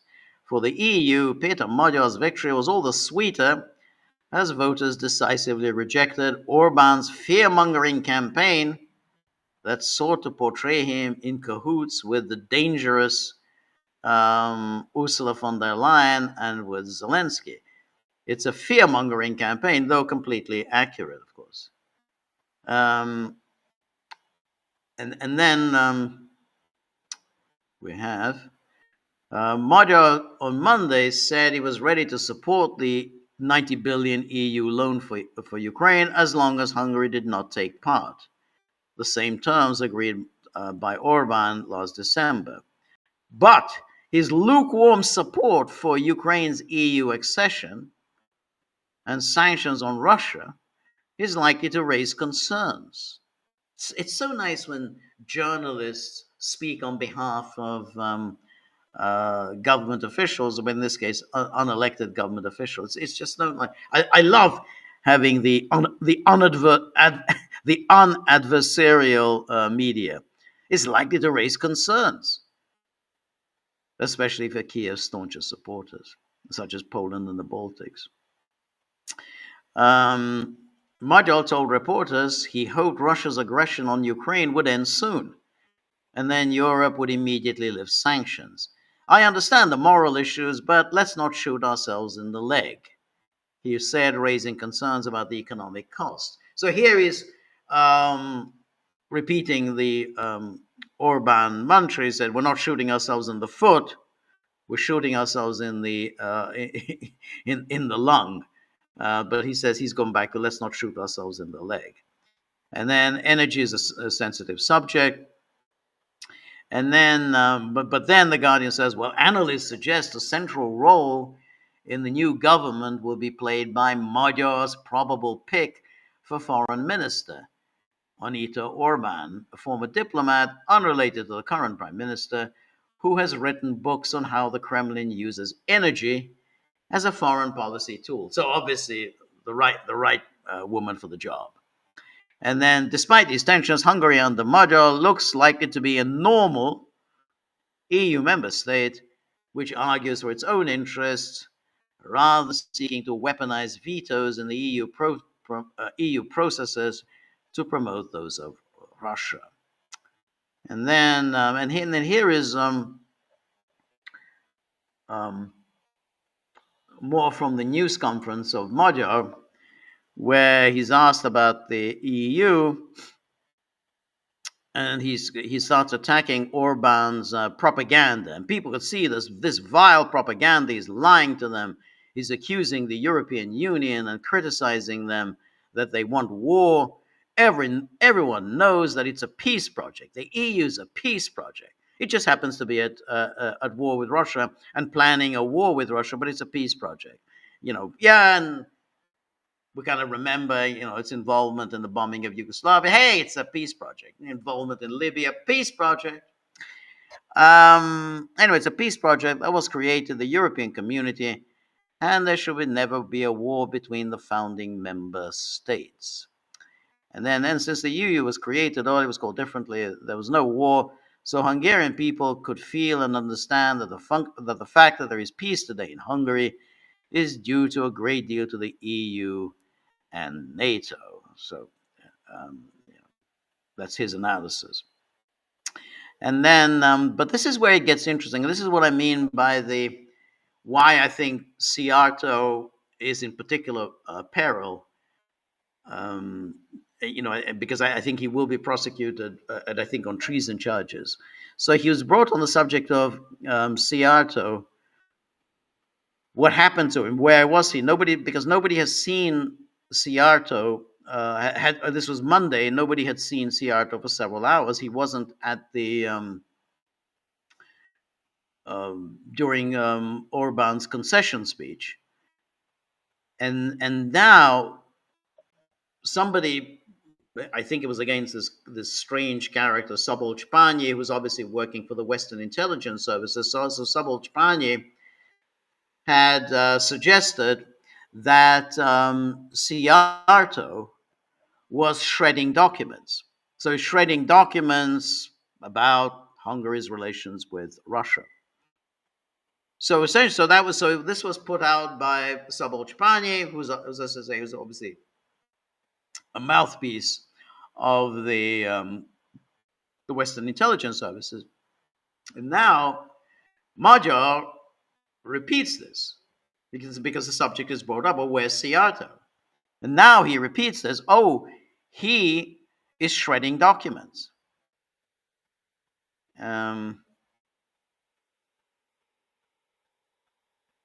So this is many people believe that, as I say, Peter Siarto disappeared, who was resigning, Minister of Foreign Affairs, because he wasn't there behind Viktor Orban. But I would like to reassure you that he resurfaced, and today he went to the Ministry of Foreign Affairs, and he's in a meeting, and they are currently destroying documents that have to do with sanctions. This is what's happening in Hungary. We know that people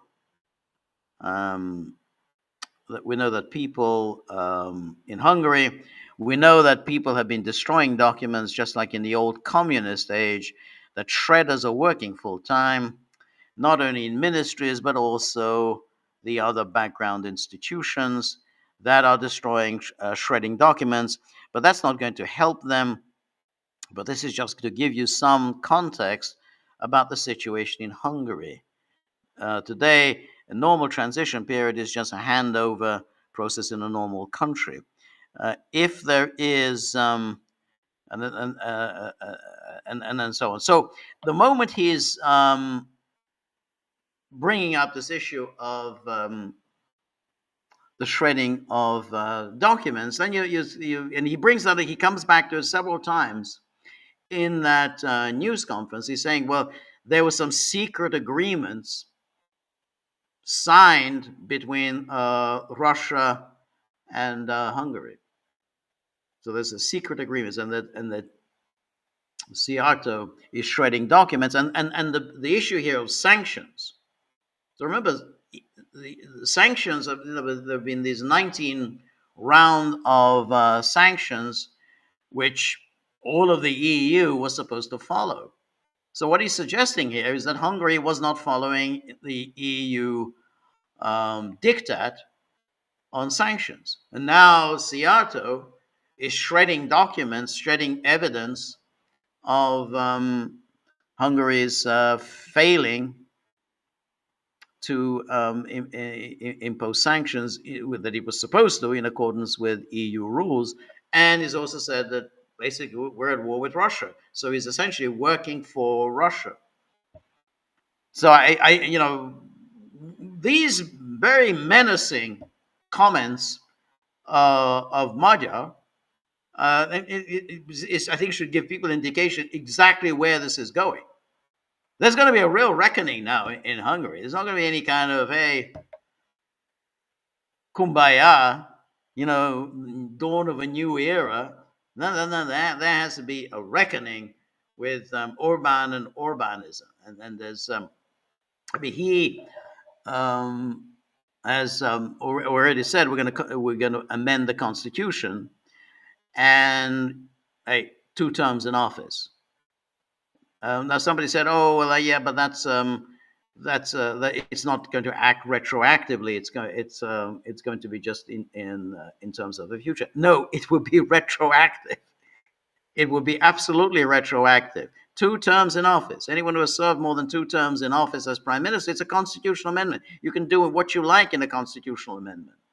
They're going to amend the constitution and say anyone who has served 2 terms in office cannot serve a third term. So that they're going to make sure they enshrine. That's before we get into the prosecution and the rest. They're going to enshrine in the constitution that Orban can never be prime minister again.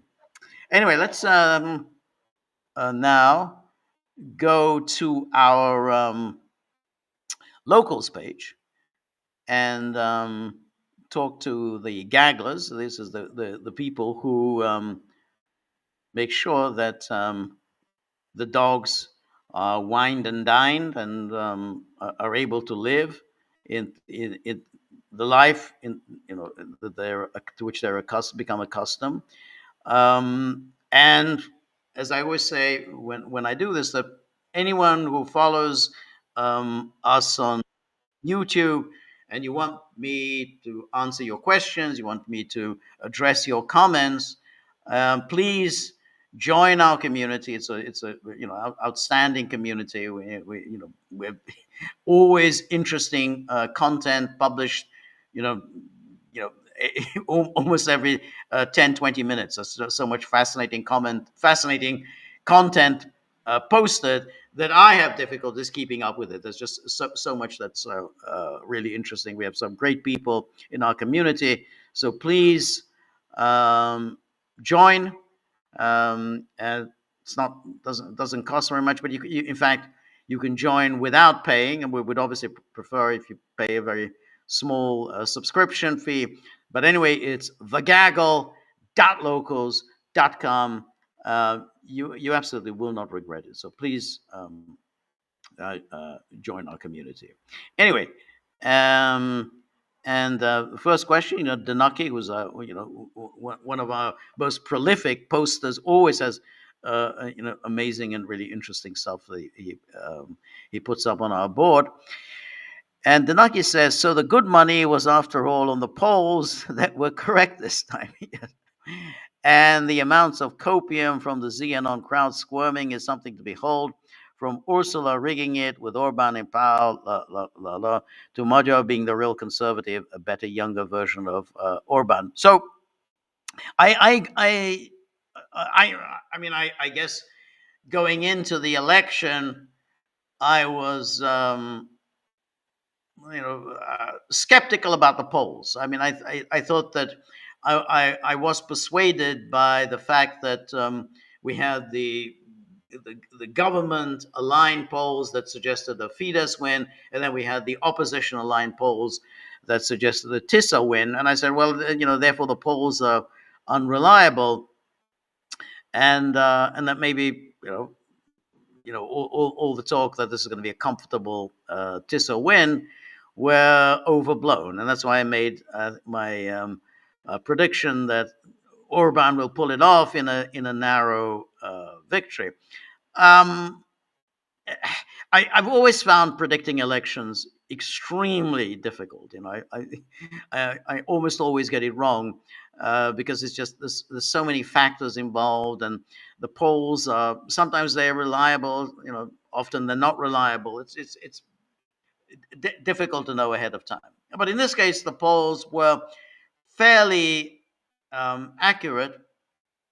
In terms of the percentage, it was by a comfortable Tissa win, um, the 2/3 majority is obviously not in accordance with the poll results. As I say, the poll is 10%. There's a 10% between Tissa and Fidesz and Mi Hazánk. But under the Hungarian system, that 10% translates into 2/3 and versus 1/3. But of course, during the Fidesz era, the media would endlessly write about that, how utterly unfair this was, and gerrymandering and so on. Nobody's complaining today. All right.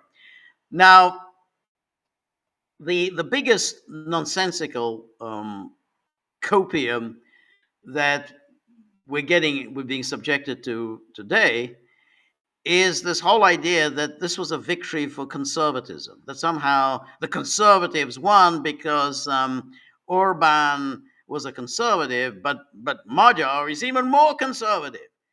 He's just a cooler, younger version of Orban. And of course, the Hungarian people thinking, do we want the old Orban, old overweight Orban, or do we want a younger, cooler version of Orban? They said, yeah, we'll have the younger, cooler version. That is I don't know how many tweets that I've seen along those lines. It is so dumb, it is almost unbelievable. And I just sometimes think, just are people really getting stupider and stupider by the day, or is there something in the water that causes people to be stupid?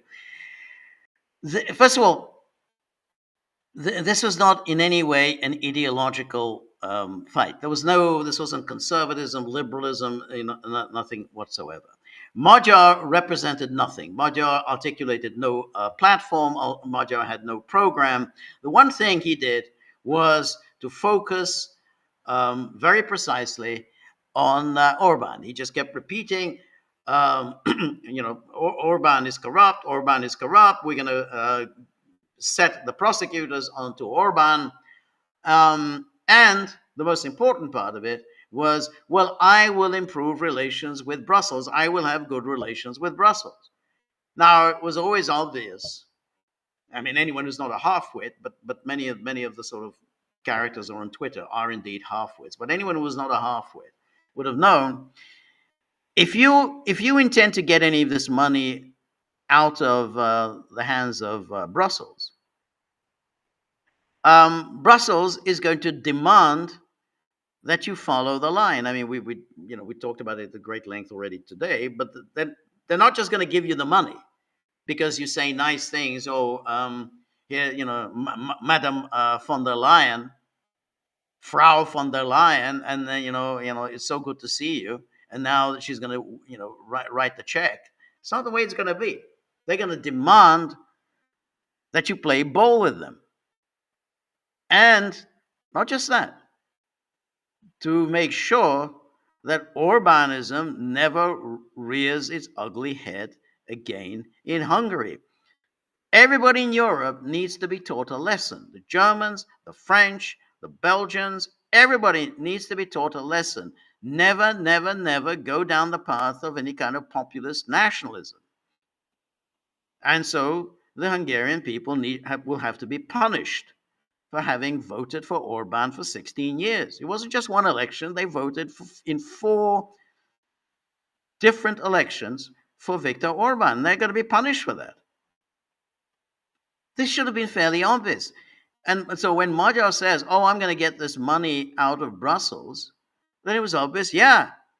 And you're going to have to you're going to jump through all sorts of hoops in order to get this money. So the idea of saying, he's a conservative, but apart from anything else, he never said anything conservative. Never said anything remotely conservative in this the campaign.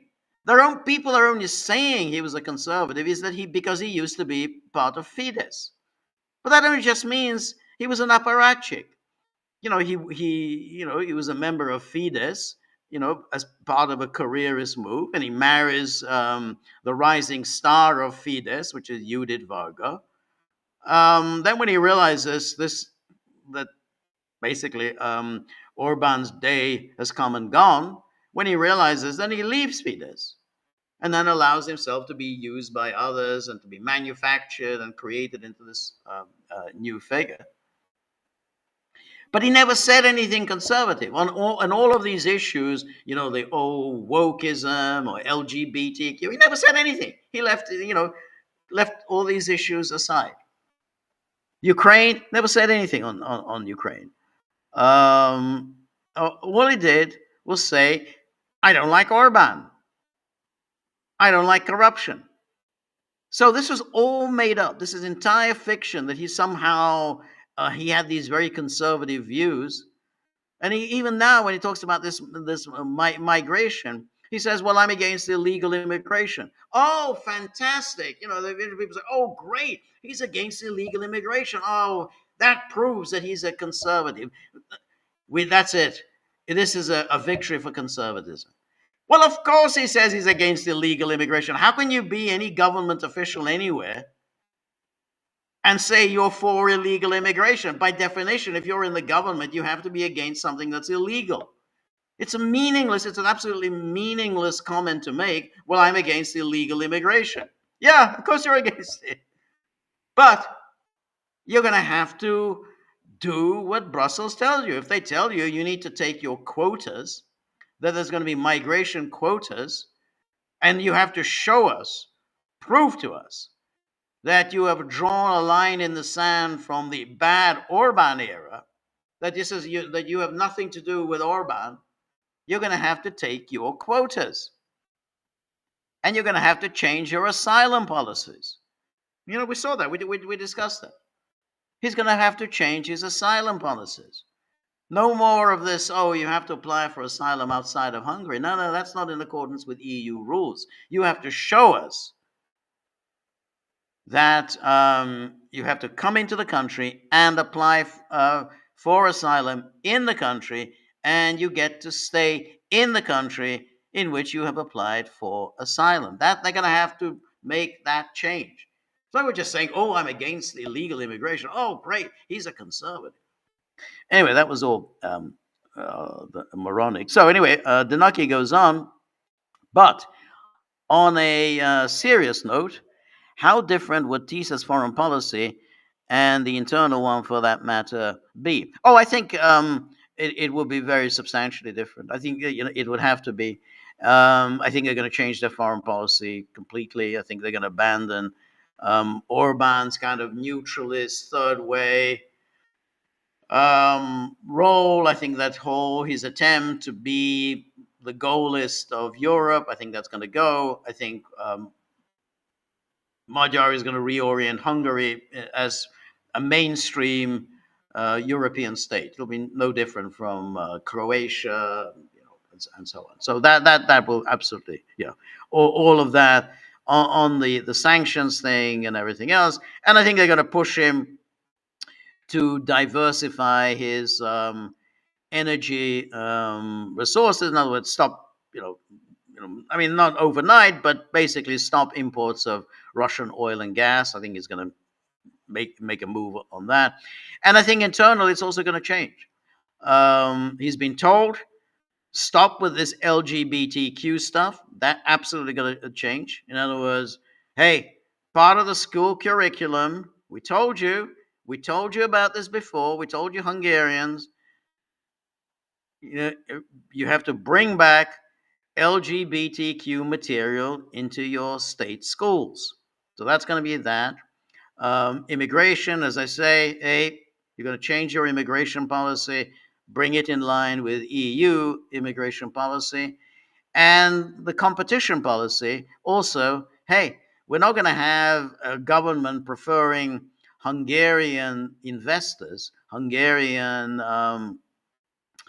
entrepreneurs over Europeans. That's what they mean by you're going to change your competitive bidding policy, your procurement policies, because Orban had been favoring Hungarians in the public procurement process, Hungarians over Europeans. That's what the EU has been fighting Orban on. So that's going to change. That's that's what they mean. You have to show us that you are turning your back on Orbanism. And all of these things, whether it's LGBTQ, public procurement, you have to show us that you're not going back to the bad old ways of Orban. So I think it's going to be substantial changes. Anyway, thank you, Danaki. And then we have Aristotle 1. Thank you very much, Aristotle 1. So Joe Kent tweet. Unfortunately, leaving NATO won't be to avoid foreign entanglements. We'll be leaving NATO so we can side with Israel when Turkey and Israel eventually clash in Syria. Any thoughts? Well, I think it's an interesting take.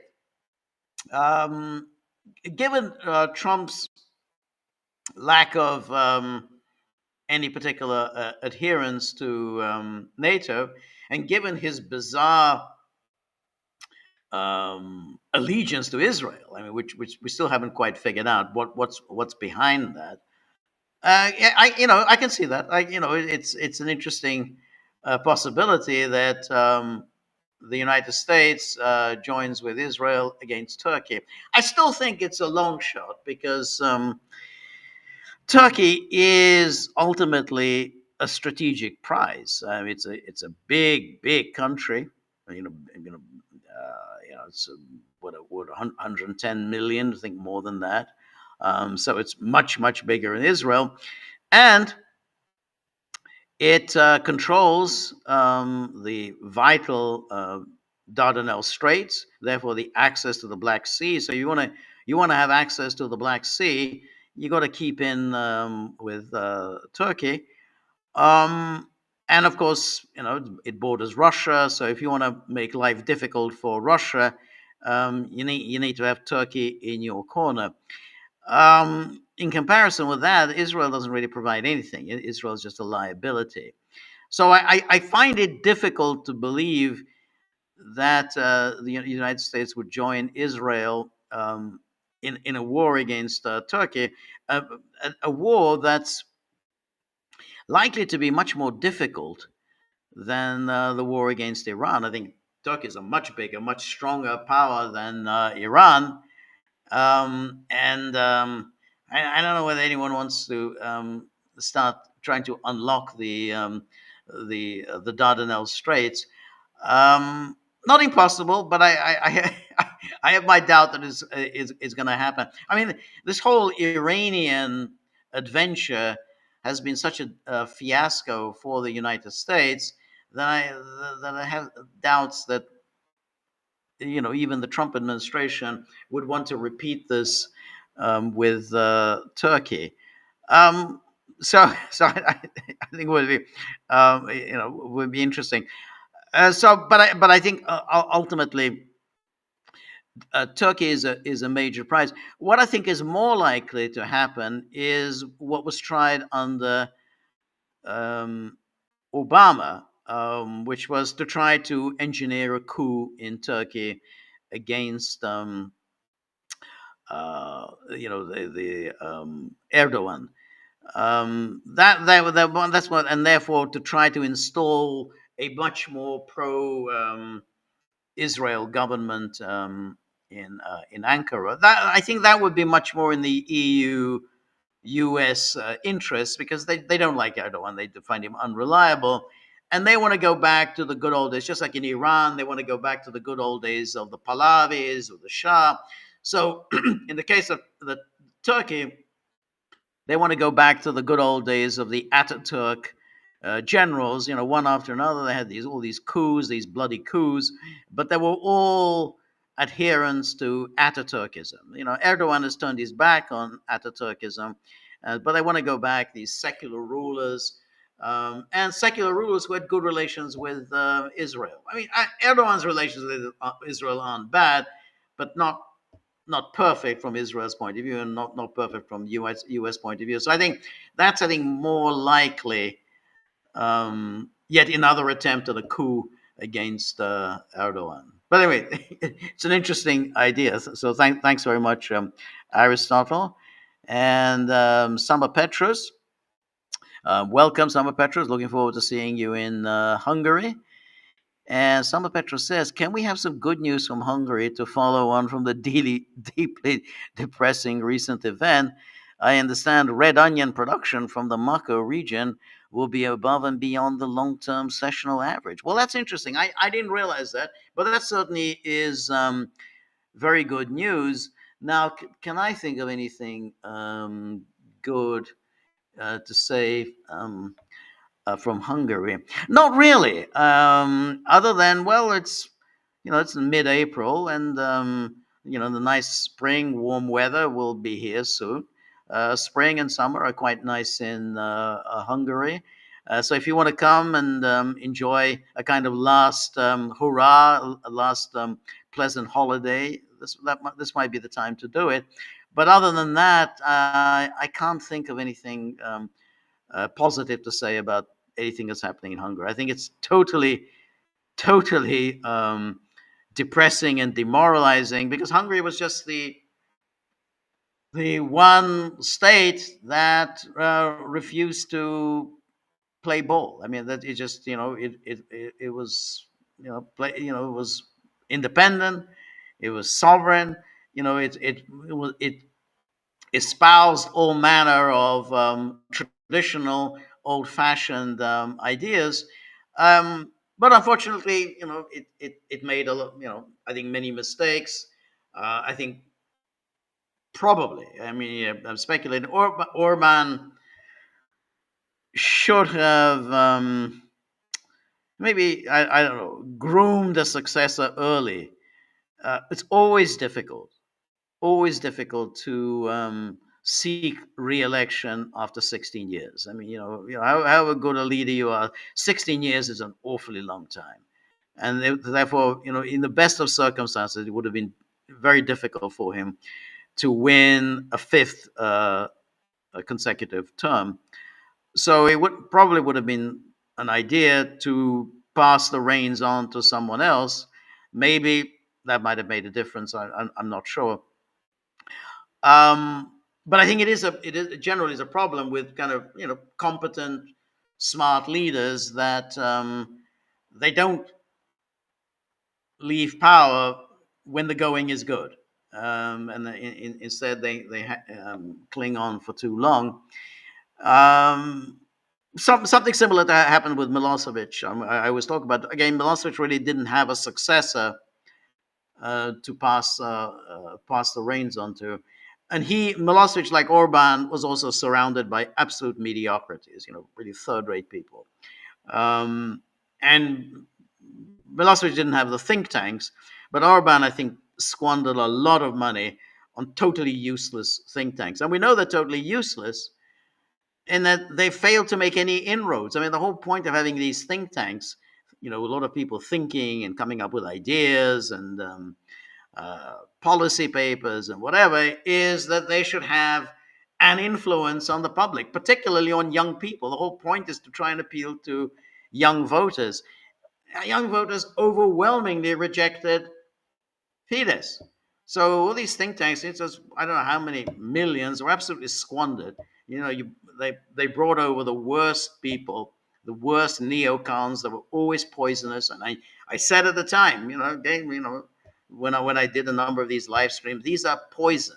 Bringing in these people, these neocons, these Danube Institute types, bringing them in is like committing suicide. They are parasites. They've always destroyed the host anywhere at all who's ever thrown in their lot with them. So, no, didn't listen to me, and now he's paid the price. But going back to your question, is anything good? No, nothing good. Anyway, thank you so much, Cynthia. Always very good to see you, Cynthia. And as I have to already mention, that Cynthia is our resident film scholar, film expert, film critic, and with an amazing encyclopedic knowledge of cinema history, knowledge of all of the intricacies of cinema production, and we're very fortunate, here, those of us who are, who love film, to enjoy her weekly insights and weekly commentary,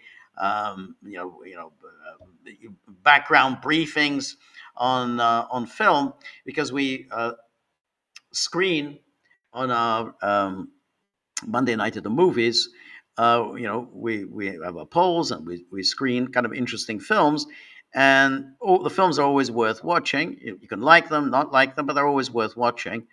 And the best part of those film screenings, I think, is that if you have uncertainties, you can't quite follow films, don't entirely understand what it's about, what the filmmaker is trying to do here, you can follow along with Cynthia's commentary, because that she's kind of helps you through it, helps guide you through the film viewing experience. So I think that's the best part of watching movies at the gaggle.locals.com. You watch an interesting movie, not like, put, put down your comments, but you will absolutely love Cynthia's commentary, because you're going to learn so much more. It's going to help you so much more to understand the film. Anyway, so this week is The Adventures of Baron Munchausen, which made in 1988,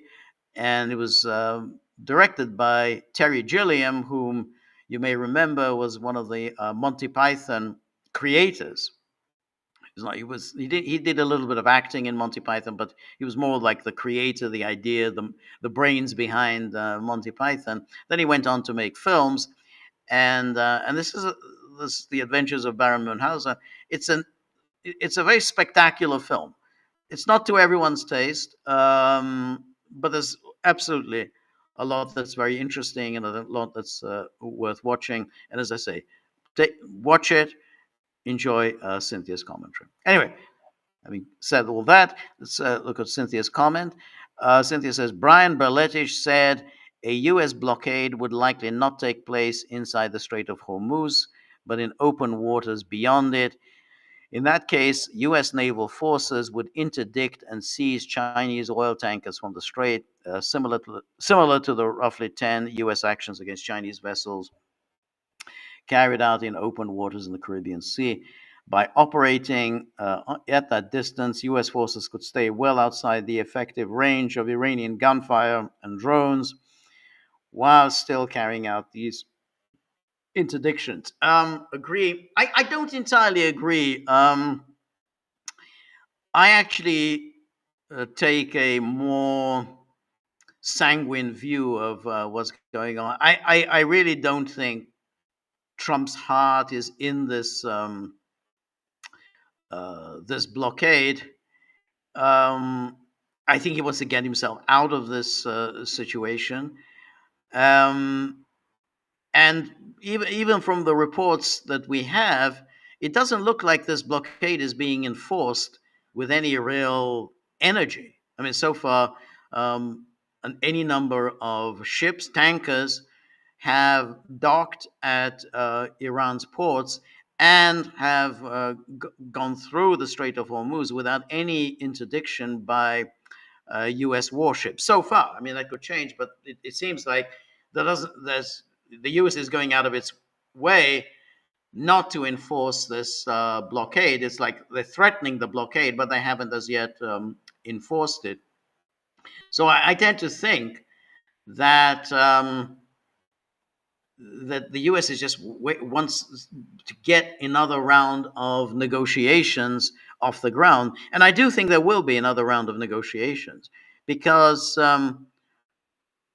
from what we have heard as to what happened in Islamabad, which is that the U.S. put forward, that was the U.S. negotiating position was not zero enrichment forever and ever and ever. They said zero enrichment for 20 years. That was the position that was argued by J.D. Vance. And the Iranian counteroffer was zero enrichment for 5 years, which obviously the U.S. said is unacceptable. Now, the very fact that we're at this level, because one says 5 years and the other says 20 years, would suggest to me that there's a place to meet halfway, or whatever way. I mean, say, okay, let's make it 10 years. I mean, it doesn't look like it's insoluble. I mean, once there's 5 years, once there's 20 years. Okay, well then you're at least arguing about something that can be resolved. And so I tend to think that there will be another round of negotiation. They're going to have to think in terms of, well, let's name a number that we could agree on. That's somewhere between 5 and 20. So that's one thing. What do we do with the whatever 900 pounds of enriched uranium? Now apparently Iran says we're not giving them up, but we will dilute it. Okay, fine. Give up some of it, dilute the rest. It can be done. And so what I'm saying is that there seems to be the basis for some kind of a negotiated agreement. And given that Vance said he's only focusing on the nuclear file, then he's not bringing up ballistic missiles, which I think is just a non-starter. Iran's not going to give up the ballistic missiles. But on the nuclear issue, I mean, Iran does seem to be quite flexible. So rather than go down the path of interdicting Chinese ships bound for China, Chinese vessels or ships bound for China, I mean, which I think is a very dangerous activity. I don't think the U.S. really wants to get into a shooting war with China. Rather than go down the path, I tend to think that there's going to be another round of negotiations. Now, will they be successful? I don't know, but I don't think that we're going to go for the. I don't think Trump wants to go down the apocalyptic scenario. I think he knows he's made a mistake, and I think he's trying to find a way out of it. I don't know. Maybe I'm being very optimistic here, but interdicting Chinese ships, that's really really dangerous. So that's why I don't really agree with that analysis. Anyway, thank you, Cynthia. And then Cynthia goes on. Tasnim News reports, that's from Iranian news, reports that if Trump blocks the Strait of Hormuz, Iran will shut the Bab al-Mandab. Yes, I think that will do it. Not so much blocking. I mean, they're kind of blocking and not blocking it. But I think that if they do indeed start enforcing the blockage, as I say, they haven't really been enforcing the blockade so far. They haven't actually seized any ships. They haven't boarded any ships. They haven't shot at any ships. If that happens, I think then yeah, if they do seize any ships, if they do fire on any ships, then yes, I absolutely think that Iran will order the Houthis to shut the Bab al-Mandab. Yeah, I do think that. But I think so far there's no reason for that. The Iranians are holding that option in reserve. Anyway, the dual threat aims to paralyze global oil flow. By using Houthi allies, Iran can choke the Red Sea entrance if their own Gulf exports are cut. Experts warn this pincer move targets vital shipping lanes, making any U.S. Naval strike a risk to world fuel prices. This bold strategy shows that if one gate shuts, the other will follow, leaving tankers with no safe way to move crude oil. Any thoughts? Well, that's no question. I mean, if that happens, that's a serious problem. But what Iran has shown is that it can raise the stakes for the United States. In other words, it can show the United States, if you want to win this war, you're going to have to pay a very high price. You're going to have to, go all in. An invasion of Iran, suffer huge casualties. Is that what you want to do? Are the stakes so high for the United States that the United States is willing to take those risks and suffer, casualties and suffer indeed all the calamities of in the world economic system? And I'm not sure the United States wants to do this. The United States has done this for Israel, but ultimately Trump knows, and the United States knows that there are no great U.S. stakes involved in this war against Iran. The United States has been able to live with 47 years of the Islamic Republic without suffering any dire consequences. Israel, that's a different case. Israel really hates Iran. Israel is afraid of Iran. Israel feels threatened by Iran. But that's Israel's problem. It's not the United States' problem. So what Iran has done, with issuing these threats that we, with the Bab el Mandam, is, well, we're going to raise the prices for you. Yeah, is that what you want? And then the United States ultimately will have to decide, well, do we want to mount a full-scale invasion of Iran, and which would be costly, but that's ultimately the only thing we can do to end this dual blockade. And Iran is calculating reasonably that the United States doesn't want to go down that path. And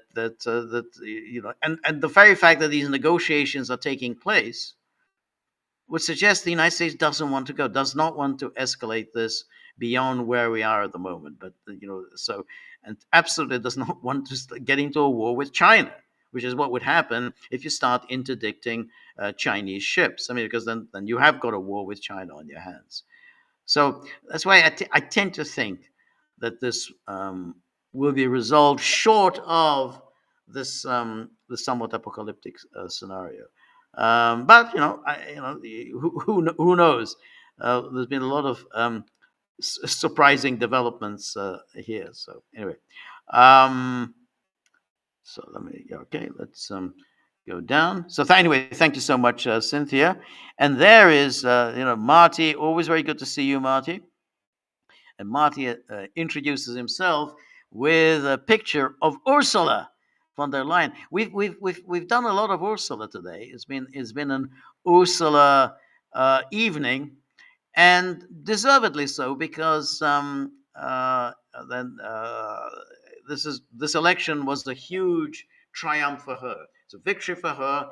However much we may dislike her, you'd have to say she won out. This is her victory. She played her hand very well. Cutting Hungary off from one thing, cutting Hungary from another thing, impoverishing Hungary, cutting Hungary off from funds, cutting off Hungary from the Erasmus program. All of that worked in the end in bringing the Hungarians to heel. And the Hungarians essentially said, we want to be loved. We want to be part of the club. We don't want to be left out. Please, let us back in. And that's what von der Leyen was counting on, that the Hungarians will want to be back in to the European club. And that worked for her. So she may be a ridiculous person, but her strategy succeeded. So, but anyway, thank you, Marty, as always. Thank you, as always, for all your really interesting and often hilarious comments and postings. And so Aristotle once says, do you have any views on Frank Furedi, by the way, angel or neocon? I have no real views on him. I think he's one of these ex-lefties who has become a kind of a nationalist, and he heads up the MCC, the Matthias Corvinus Collegium, Brussels think tank. As I said earlier, I don't think the Matthias Corvinus Collegium has accomplished anything very much. A lot of money was spent on it. I think they've had a minimal impact intellectually. I don't think people pay very much attention to it. I think there was an opportunity here to I think articulate a new third way in Europe, not about conservatism, but a new third way of a kind of a goalism for the 21st century. I think the MCC has failed. I mean, whether that's on Frank Furedi or whoever, but it failed.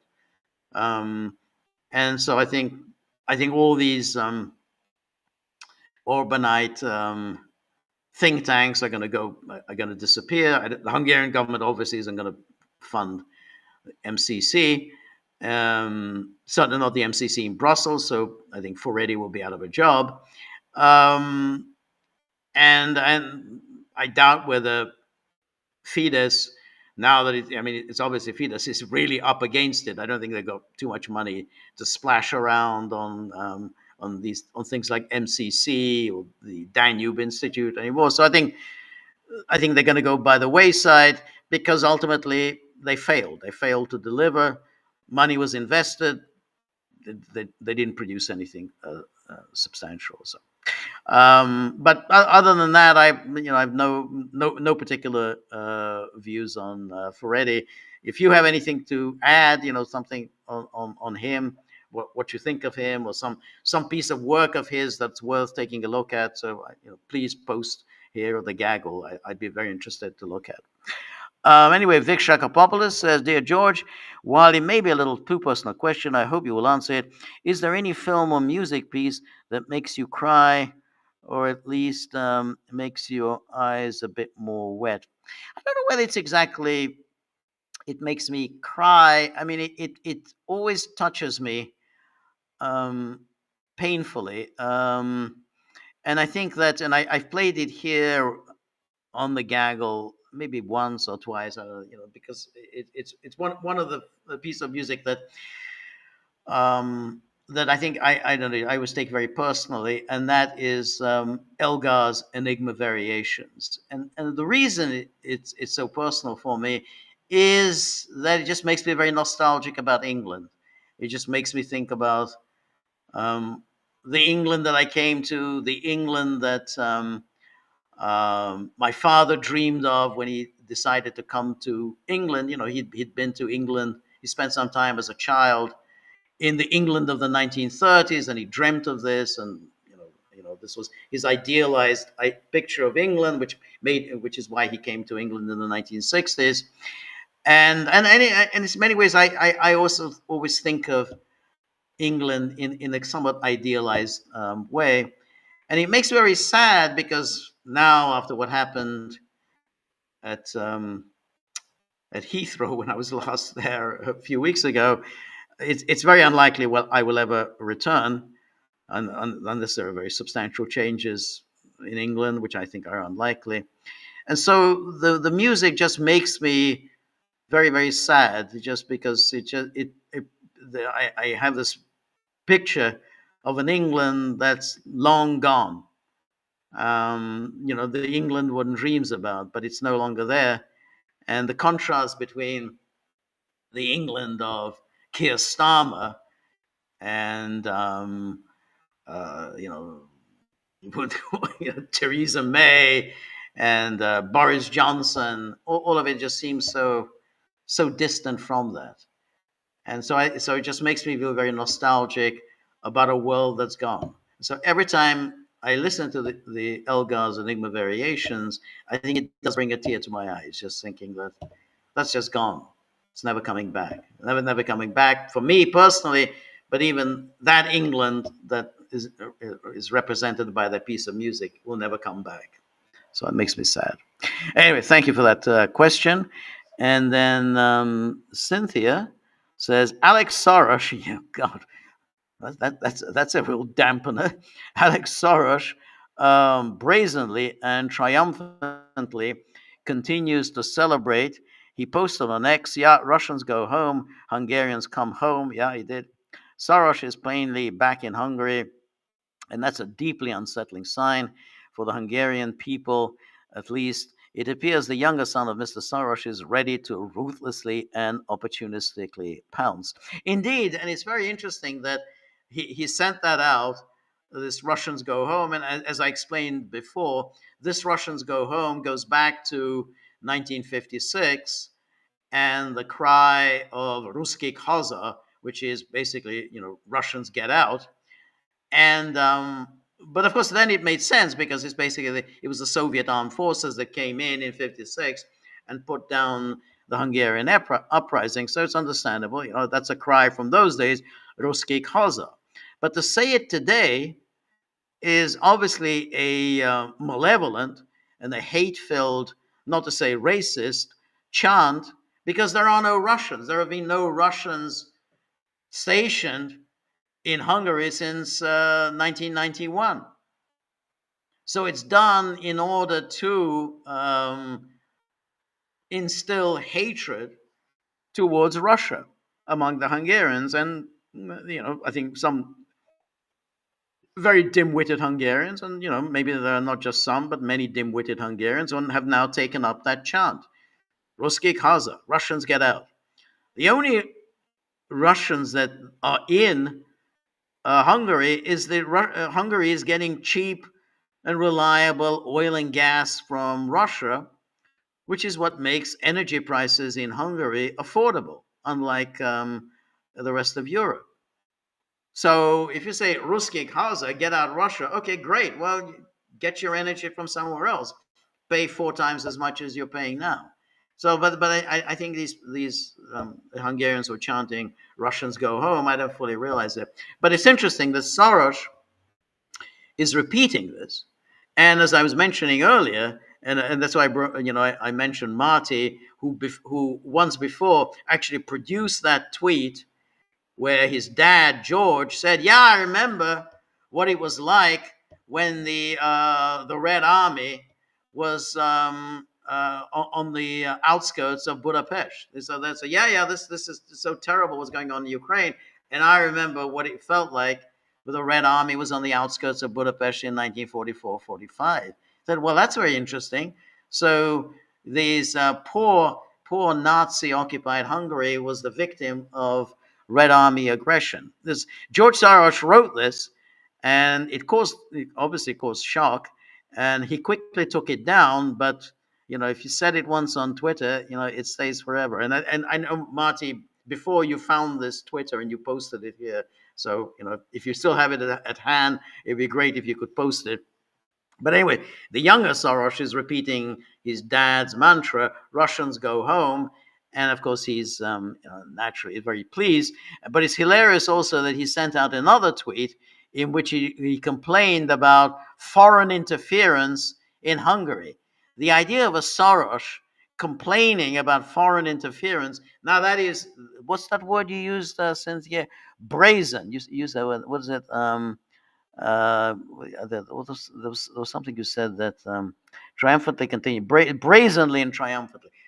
Can you get more brazen and triumphant than to say foreign interference? Hungary is not going to have any more foreign interference except when it comes from Soros money. But that, of course, is not foreign interference. Yeah. So that's right. Anyway, thank you so much, Cynthia. Anne Marie, always very good to see you. So, thank you so much, Anne Marie, as always, for your generosity.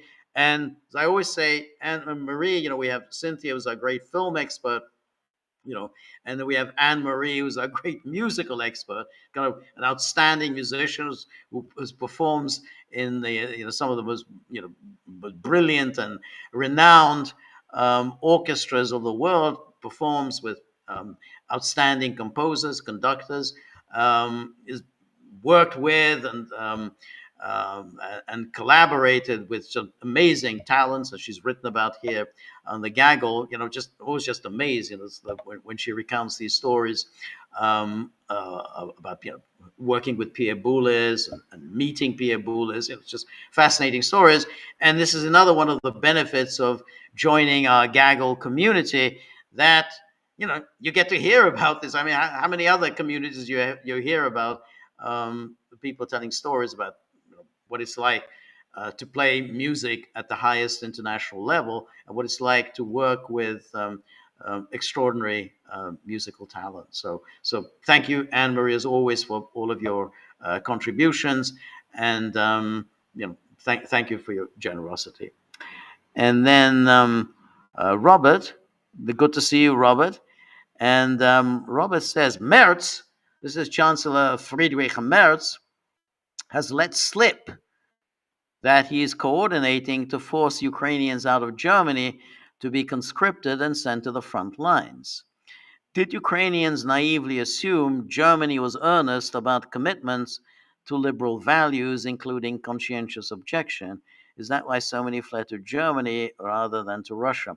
Well, that's of course very interesting because, of course, Merz, who obviously wants to keep the war going for as long as possible. I mean, he wants Ukraine to do the heavy lifting until such time as Germans or other Europeans are able to take up the fight against Russia. They're not ready yet. So, in the meantime, it's the Ukrainians who have to bear the brunt of the fighting against Russia. So, he obviously wants the Ukrainians, of fighting age, which is pretty much under Zelensky's dispensation, pretty much all Ukrainian men are of fighting age. So he wants them to go back to Ukraine and be straight backed off to the front. Naturally, Ukrainians don't want to do it. What I'm not sure about, and what I have doubts about, is whether the German courts will play ball with Merz, because Merz may want them to go. Absolutely, hey, get the hell out of here, go to Ukraine, get a gun, get a backpack, straight to the front, go kill some Russians. That's Merz's view. But the German courts, they tend to look askance at any attempts at deportation. So if the government tries to deport anyone, whether it's Syrians, whether it's Libyans, whether it's Ukrainians, the German courts step in and say, you can't do that.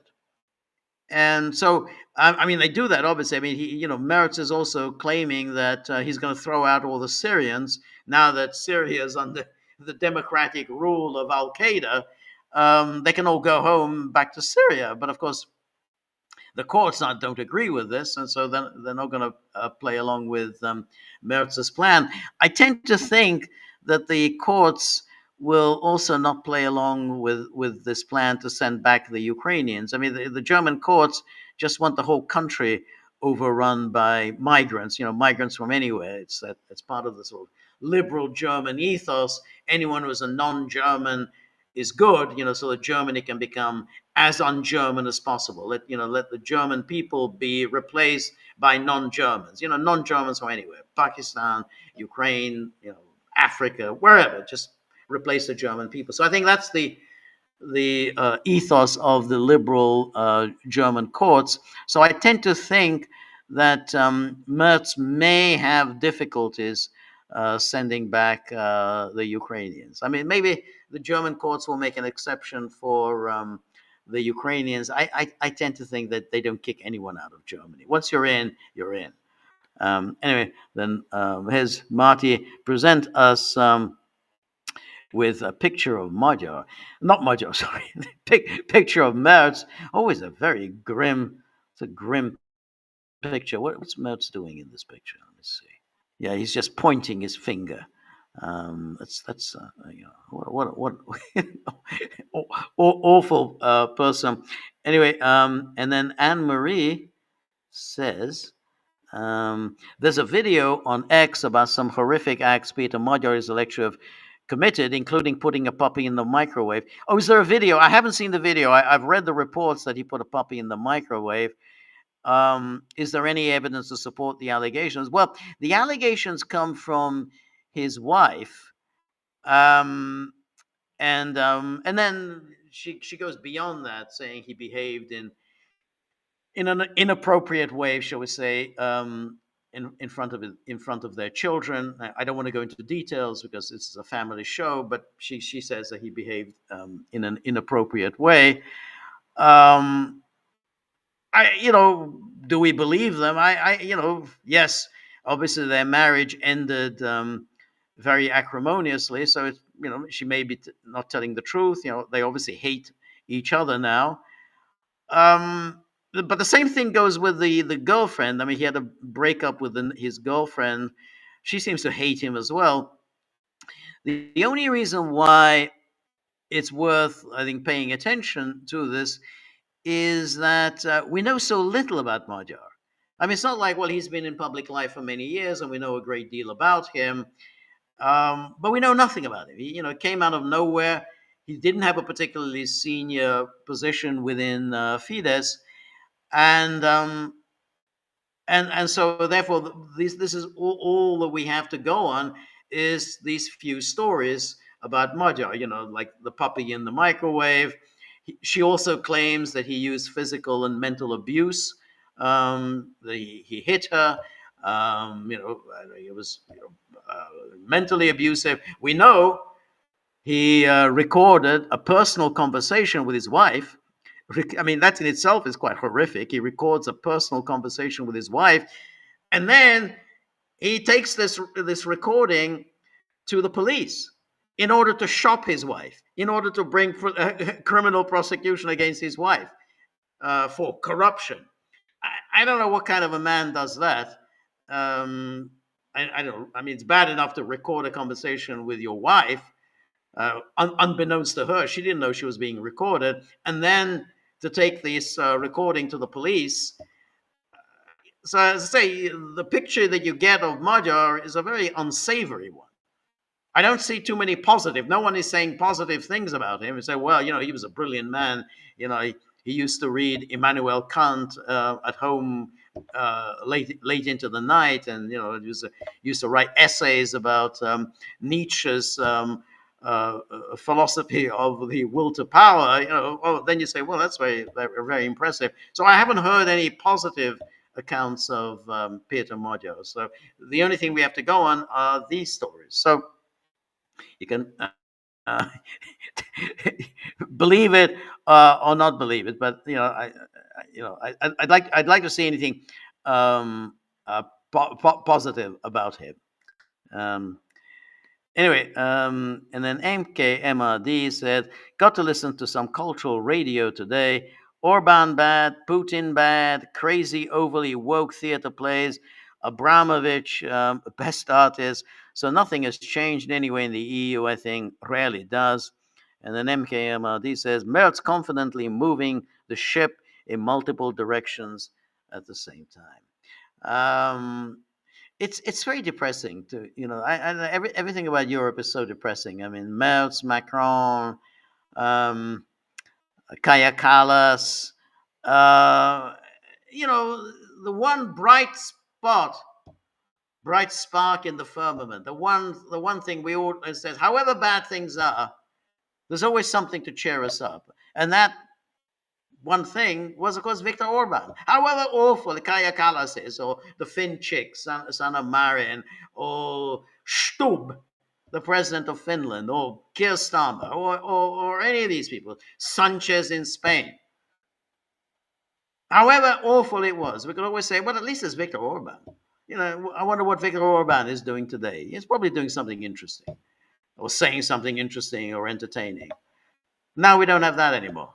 It's like everything is now the same drab, dreary, dismal, Kaya Kallas-like color. Anyway, my time is long past up. Thank you so much, everyone who joined me. Thank you for all of your questions and comments and observations. Please join our community, the Gaggle.locals.com. Join, watch the films, read Cynthia's comments, read Anne Marie's comments on music, read Robert's on his philosophic musings. There's so much fantastic stuff on the Gaggle, Danaki's and Marty's contributions. It's just so much to read. Please join the Gaggle.locals.com. But even if you don't join, we'll be back on Thursday, 3 p.m. Eastern Time. Until then, all the best. Good night.